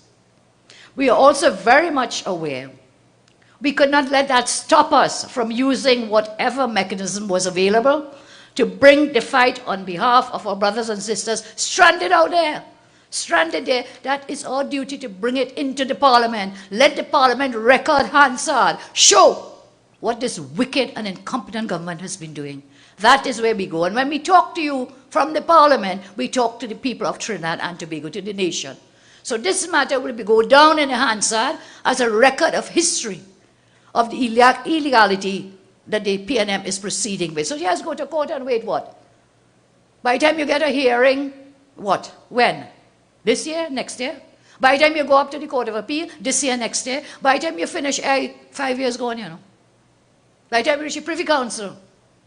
Because judgments in this regard, this government, that AG who loses cases every week, he will not leave it alone. Should we win in the lower courts here, he will take it up. He will take it up. So we're not going to get this matter ventilated publicly unless we use the House of the People, which is a House of Representatives. So we will fight inside that house. We will force them to answer. And I see they're posting up something on Facebook, posting up thing, wear red, in support of MP Young, wear red. So I don't know if they want you to put on your red and come outside the Parliament, forgetting that it is COVID, because we are inside the Parliament. They've spaced us out. They've shortened our speaking time. Let's see if they intend to bring up a red brigade outside the Parliament to show support for Stuart Young on whichever day they decide to debate this motion of no confidence. So there it is. We have to make them explain. And those abroad, missing, stranded abroad, trapped by this failed policy, friends and family first, to force them to account for decisions that stranded and abandoned our citizens. That's not the only remedy, the courthouse. That's one. But the court of public opinion is higher than any other court. Some are asking, as I said, why we didn't go to the courts for constitutional review, for judicial review, and so on. I'm telling you, those matters are before the court. Some have accused us of why we wait so long.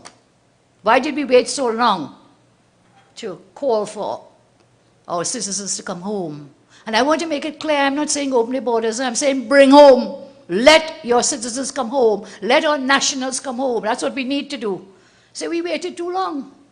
I want to remind you, before the August elections, from this same virtual platform, I made it very clear that our priority would be, should we win that election, to bring our nationals home. So we are not just falling back and going, no, why no? Why didn't do it before? We made that commitment. The rest is history, as you know. So we stood strong then. We will stand even stronger now. I want to give you assurance we will not rest. We will not rest on this issue until all nationals are allowed to come home. You have our word on that. The UNC will take this fight strongly, and we will stand up for you. It really pains me. Can you imagine? Going on 10 months now, going into a year by March, people are locked out. Can you imagine? Just think if it's your loved one, think if it's your child, think if it's your mother, if it's your father. Take a minute and just think about it. That you can't see them, you can't hear them, and next thing you know, one of them might pass away whilst they're abroad, as has happened. As has happened. You remember when the British MP, member of Parliament in Britain, went to the Parliament there to make a plea for Trinis to be allowed to come home. Well, they say, oh, that British MP boy, he looked like a UNC. Blame Kamala again. And you know, the person he spoke about, a gentleman died, an elderly gentleman died, and that gentleman was staying by a relative in that MP's constituency. I wonder if you all recall that. So think of it.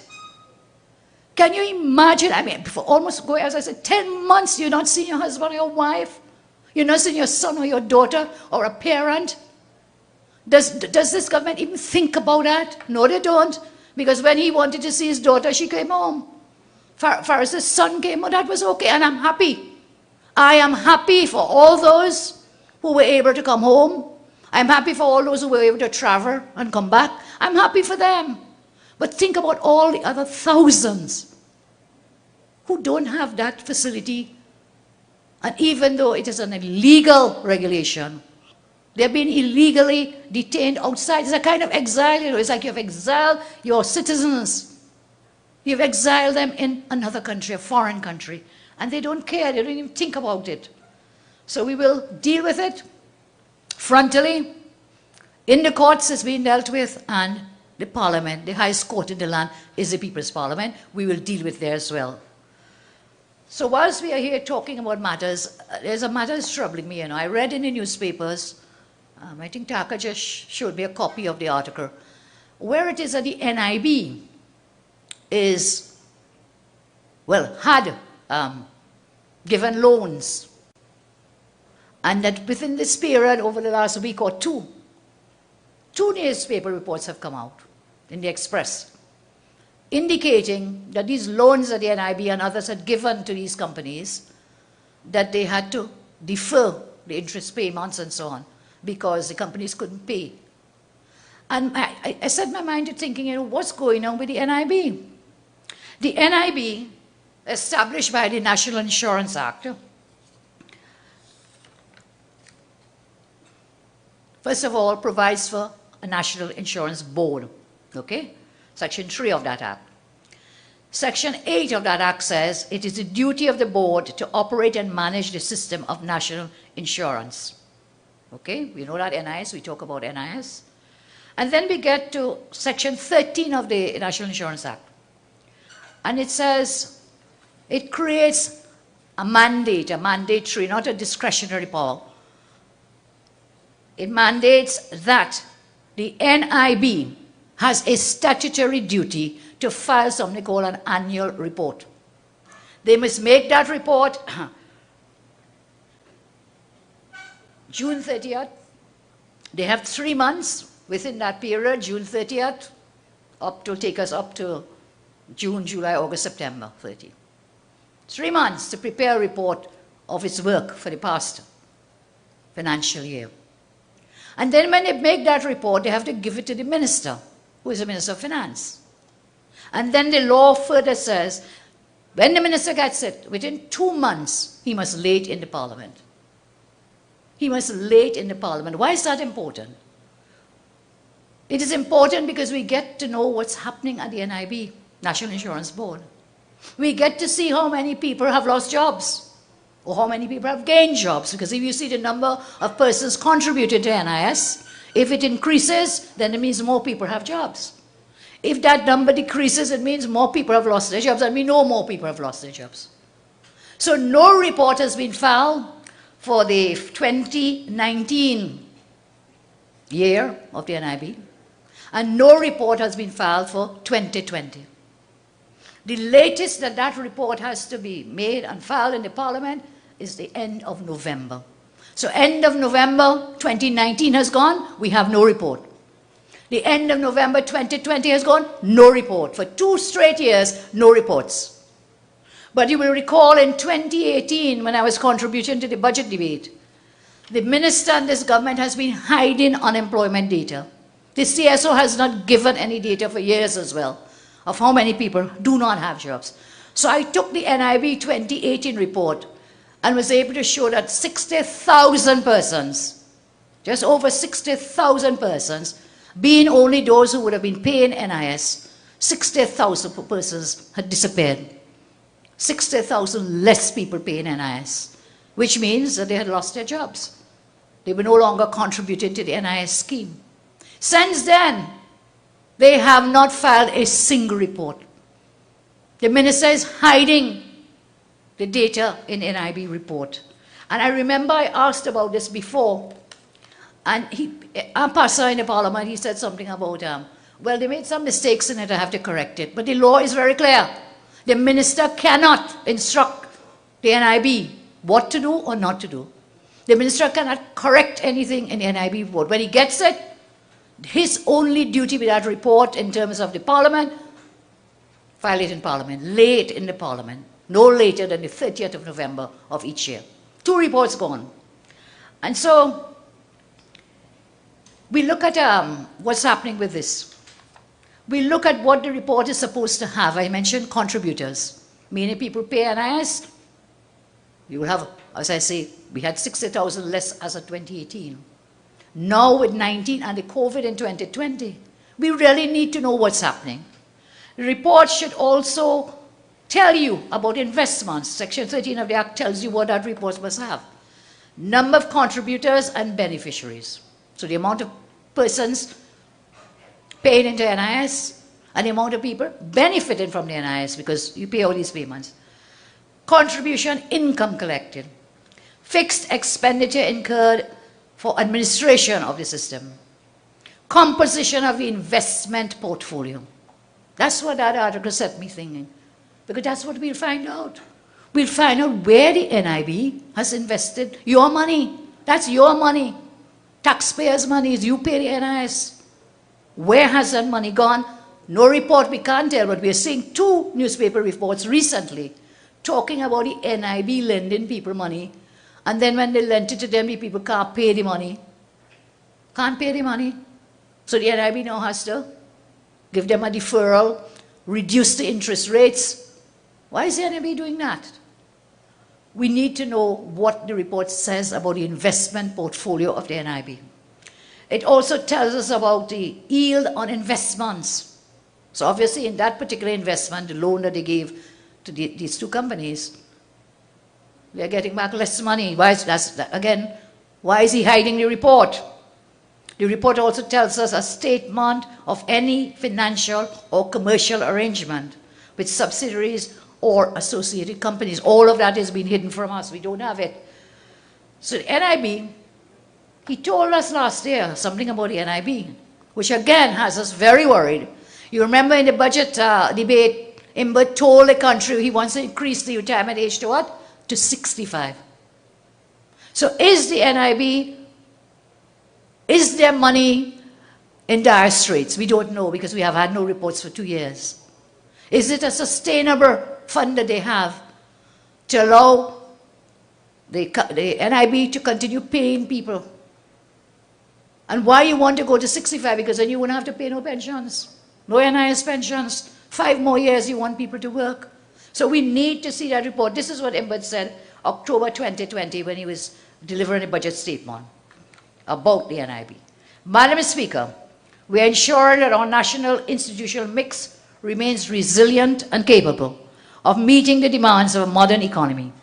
We will ensure that the NIB remains able to provide our citizens with income security for various needs, including retirement, maternity, employment, injury, and funeral expenses, with expenditure on benefits now exceeding contribution income.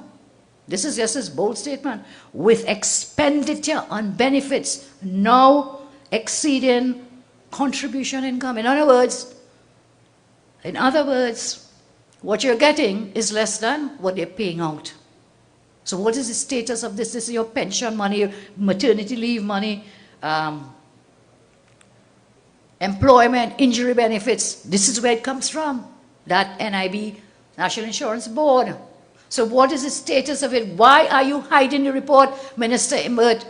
The next step I'm taking, I'm going to drop a pre-action letter on you and take this matter to court to force you to file the reports, because this is statutory. This is not whether you feel to do it or don't feel to do it, or you don't like the report or you like the report. This is your statutory duty under the law of Trinidad and Tobago. So that empty statement the Minister made, what does it really mean? The statement only reported situation is dire because expenditure exceeding income. You know what happens when your expenditure exceeds your income? You go bankrupt. You go bankrupt. So we need to find out what is happening there. So the number of contributors, the beneficiaries in the scheme, we could see that. The contribution income collected, we have seen, of course, the last report came before Petrotrin was closed down. The last time Petrotrin paid NIS benefits was $86 million. You've closed it down, so we've lost that $86 million that the Petrotrin employees would have contributed to the fund each year. In that same year, 2018, because the NIB report is at June 30th, 2018, Petrotrin had closed down, when was it? Later in the year. So for those years, again, loss of income. The composition and the investment portfolio and the yield on investments, we don't know. Is it, again, you have friends and family? Is it that your friends and your family and your finances are the ones who are benefiting from NIB investments? Loans from the NIB? We need to know what is the composition of the investment portfolio. So the 2 newspaper articles spoke about, they talked about as investments, but those investments were in fact loans. Loans. given to 2 different companies. I will not name them now. In due course, we can do that. But what I wanted to see is to get that NIB report, and Minister Im must tell us why he's hiding that report, because this is going to affect your retirement money, the retirement money of so many citizens who contribute to the NIS. I mentioned it before, when you go on maternity leave, you get NIS. When you get injured, you get NIS. When you retire, you get NIS. When you take maternity leave, you get NIS because you were contributing, you were paying, that's your money. This is not the money of the PNM and their finances and their friends. This is your money. Minister Imbit, again, I call upon you to file the reports, failing which we shall take you to court to get an order of mandamus to force you to file the reports in the Parliament. So there we are on NIB, NIS, and it's really troubling because I saw a report, another report where Valmiki Arjun, the economist, said that we are in really serious financial and economic difficulties at this time, that we are walking into a debt trap, and that's debt with D-E-B-T, because of the huge number of borrowings, that we're in a place where it is unsustainable because you have to pay back so much in money that you've borrowed, and you have no new ways, no new opportunities to create jobs and to create what? Revenue. Nothing to create revenue except to borrow, and spend. So after I was listening to a little Facebook post today, somebody sent it to me, a gentleman in Tobago, by the way, and he's talking about, you know, he says, before the election we hear good things. And by the way, what has happened to Petrotrin? Remember, the man who was supposed to get it, Roget, has now become Roget. Did not get. Didn't get. What has happened to Petrotrin? You shut it down. After the Prime Minister told the nation on national TV, the government is not closing down Petrotrin. Lied. The government is not closing down Petrotrin. The man lied, brass face, bold face. If you believe that man, government, somebody came from Mars and shut down Petrotrin. Government not closing down Petrotrin, whop. And in case you were opening your fridge door, closing your fridge door, whop, take that. The government is not closing down Petrotrin. They shut it down. They came to the Parliament, and that was like a big, they were like thumping the desk and rejoicing. Came to Parliament to announce that they're giving this thing or selling it to the man who didn't get. Selling it to the OWTU. Years later, what is the status of that matter? What has happened? You close down the Petrotrin, and now it's scrap iron. The refinery has become a place for scrap iron. I mean, one of the oldest oil industries in the world. We were amongst the first. It was something to be proud of. And for those of us, whether you live north or south, once you pass along that road, you would see the flame, the flare. You would see that flare. It was a landmark. It was something to be proud of. Now when you pass along there and you watch what's going on, places like a scrap heap. Scrap metal, that's all that this has become. And not a word from this government. So I was telling you about the man in Tobago man talking about this government. He said before elections, everything was great. Once election done, they started to talk about privatizing every part of the world. The port, the gas stations, everything to go. So he's saying, no, you know what? You see, after that, the THA election on Monday, listen, they told us about WASA. They told us they were going to raise prices. They told us about laying off jobs. He said, wait until after Monday the 25th. Is then the PNM coming to privatize everything? Yes, and then more job losses to come. And I believe that because that's how they operate. Last year, before the election, they were up and down all over the country giving out food cards. You all remember? They were up and down giving out hampers. We were doing it too. So what has happened now? No hampers again. Elections finished. No hampers. People stop eating. How come Minister of Social Development, whoever they were, they gave MPs, they gave us about 100 hampers to give out to children for the school feeding program, but also for persons who had lost their support, had lost their jobs. After elections, all that done, stopped. And COVID is still here, and the job losses continue to pile up, but the government has no care, no heart. So you see, after Monday, if you think things bad now, wait till after the 25th, because in their view, they have no election again for another 2 years. The next local will come up. So it's going to be more pressure. We are going to see in the future more pressure from this government. We will see, for example, the property tax. Don't forget, Don't forget they're coming to you for that property tax, okay? We are seeing issues happening with food shortage and food prices rising. Food prices rising. One big supermarket owner in a newspaper recently talked about they think that food prices could rise by about 35%. 35%. So even if shelves have food, because they don't have the forex to import the food, even if you do get some on the shelf, you're not going to be able to pay for it. What is government doing? I call on government, take the VAT off the foods. Take the VAT off the foods. We had done it before and we didn't bankrupt the country, but at least people would get that 12.5% off of food items. We had done about 7,000 food items that we took the VAT off. Rowley come and he do a 6 for a 9. He says, okay, we are going to reduce the VAT from 15%. We'll bring it down to 12.5, but then what did he do? He increased the number of items on which you had to pay VAT, which have been some of those that we had in all those food items that we had taken the VAT off. So we are going to get really bad problems with food shortages and food prices going up. And whilst that is happening, do you know, they've done nothing about agriculture. You complain every time you don't have forex because look at how much food we have to import, $6 billion worth of food. And for some people who don't understand, when they say cereals, they think it's cornflakes you're buying, When they tell you how much millions and billions they spend, the country spends on imported cereal. Wake up. It's not breakfast cereal we're talking about. You're talking about rice. You're talking about rice. I heard on the radio again come in, they're talking about some rice in Maruga. Or some breed of rice that is growing there. Why don't we spend some money and get the agriculture going? They talked about $500 million in the budget for agriculture. What has been done?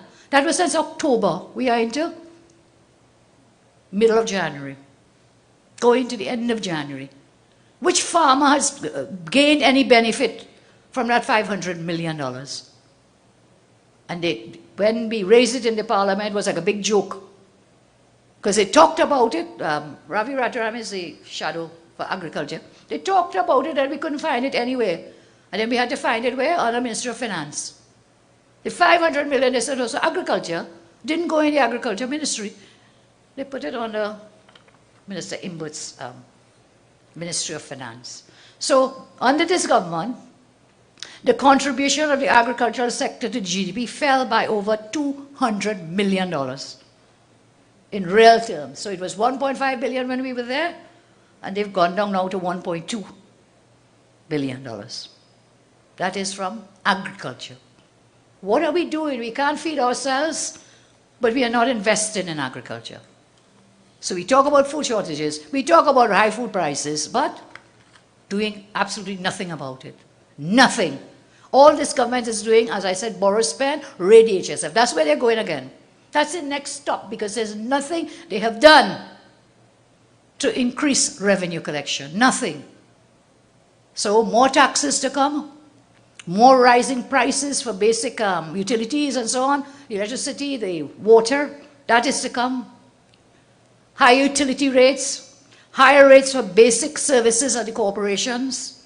And Jalen would have told you how the PNM went into Napuna Corporation and tried to increase some fees for certain services. I think they want to do it in Chaguanas as well, Mayor. Down at Kuva Tabaki, don't try it. Don't do it. Where we have control of the corporation, even where we don't, we will not, in these very deadly times, try to tax citizens more, charge them more fees. So they want to charge more for the cemetery or the cremation site and other basic services that the corporations provide. Therefore, I'm saying to you, look, vote for the UNC on Monday, 25th, in the 5 corporations, in 5 seats. We ask you to vote for the UNC. Let us get this wicked PNM out, even if it's 1 seat by a time, at a time. Let's work in these 5 seats, because we're going to see the infrastructure deteriorating even further. We see higher transport costs, as experts have predicted, increased costs of fuel at the pump. We'll see higher crime. We have a worsening ease of doing business index, which will cause further contraction of the economy, and more unemployment in the traditional state sector. Already, you may or may not know, unemployment is over 400% higher. Unemployment, not employment. Unemployment, no jobs, is 400% higher now than it was when we demitted office in 2015. 400% higher now than in 2015. And I can give you where I got that from. It's from the Review of the Economy, 2020 page. Review of the Economy, which is Imbert's document, 2020, page 89. 400% higher unemployment. As I close, I want to urge you again, our 5 candidates, Alice Glen, Hollywood, ARIMA Central, Hindustan, St. Mary's, and one more. Kudupia, how can I forget Kudupia? In all these seats, please come out, put your X next to the rising sun. We have 2 of those seats already. We hold 2, the Hindustan, St. Mary, and the Kudupia. Let's try and win the others.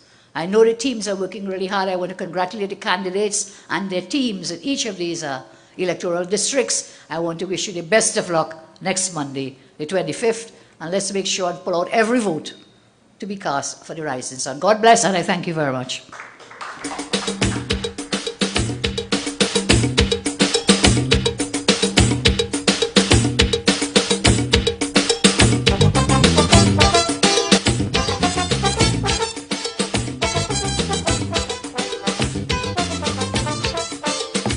Fate is set.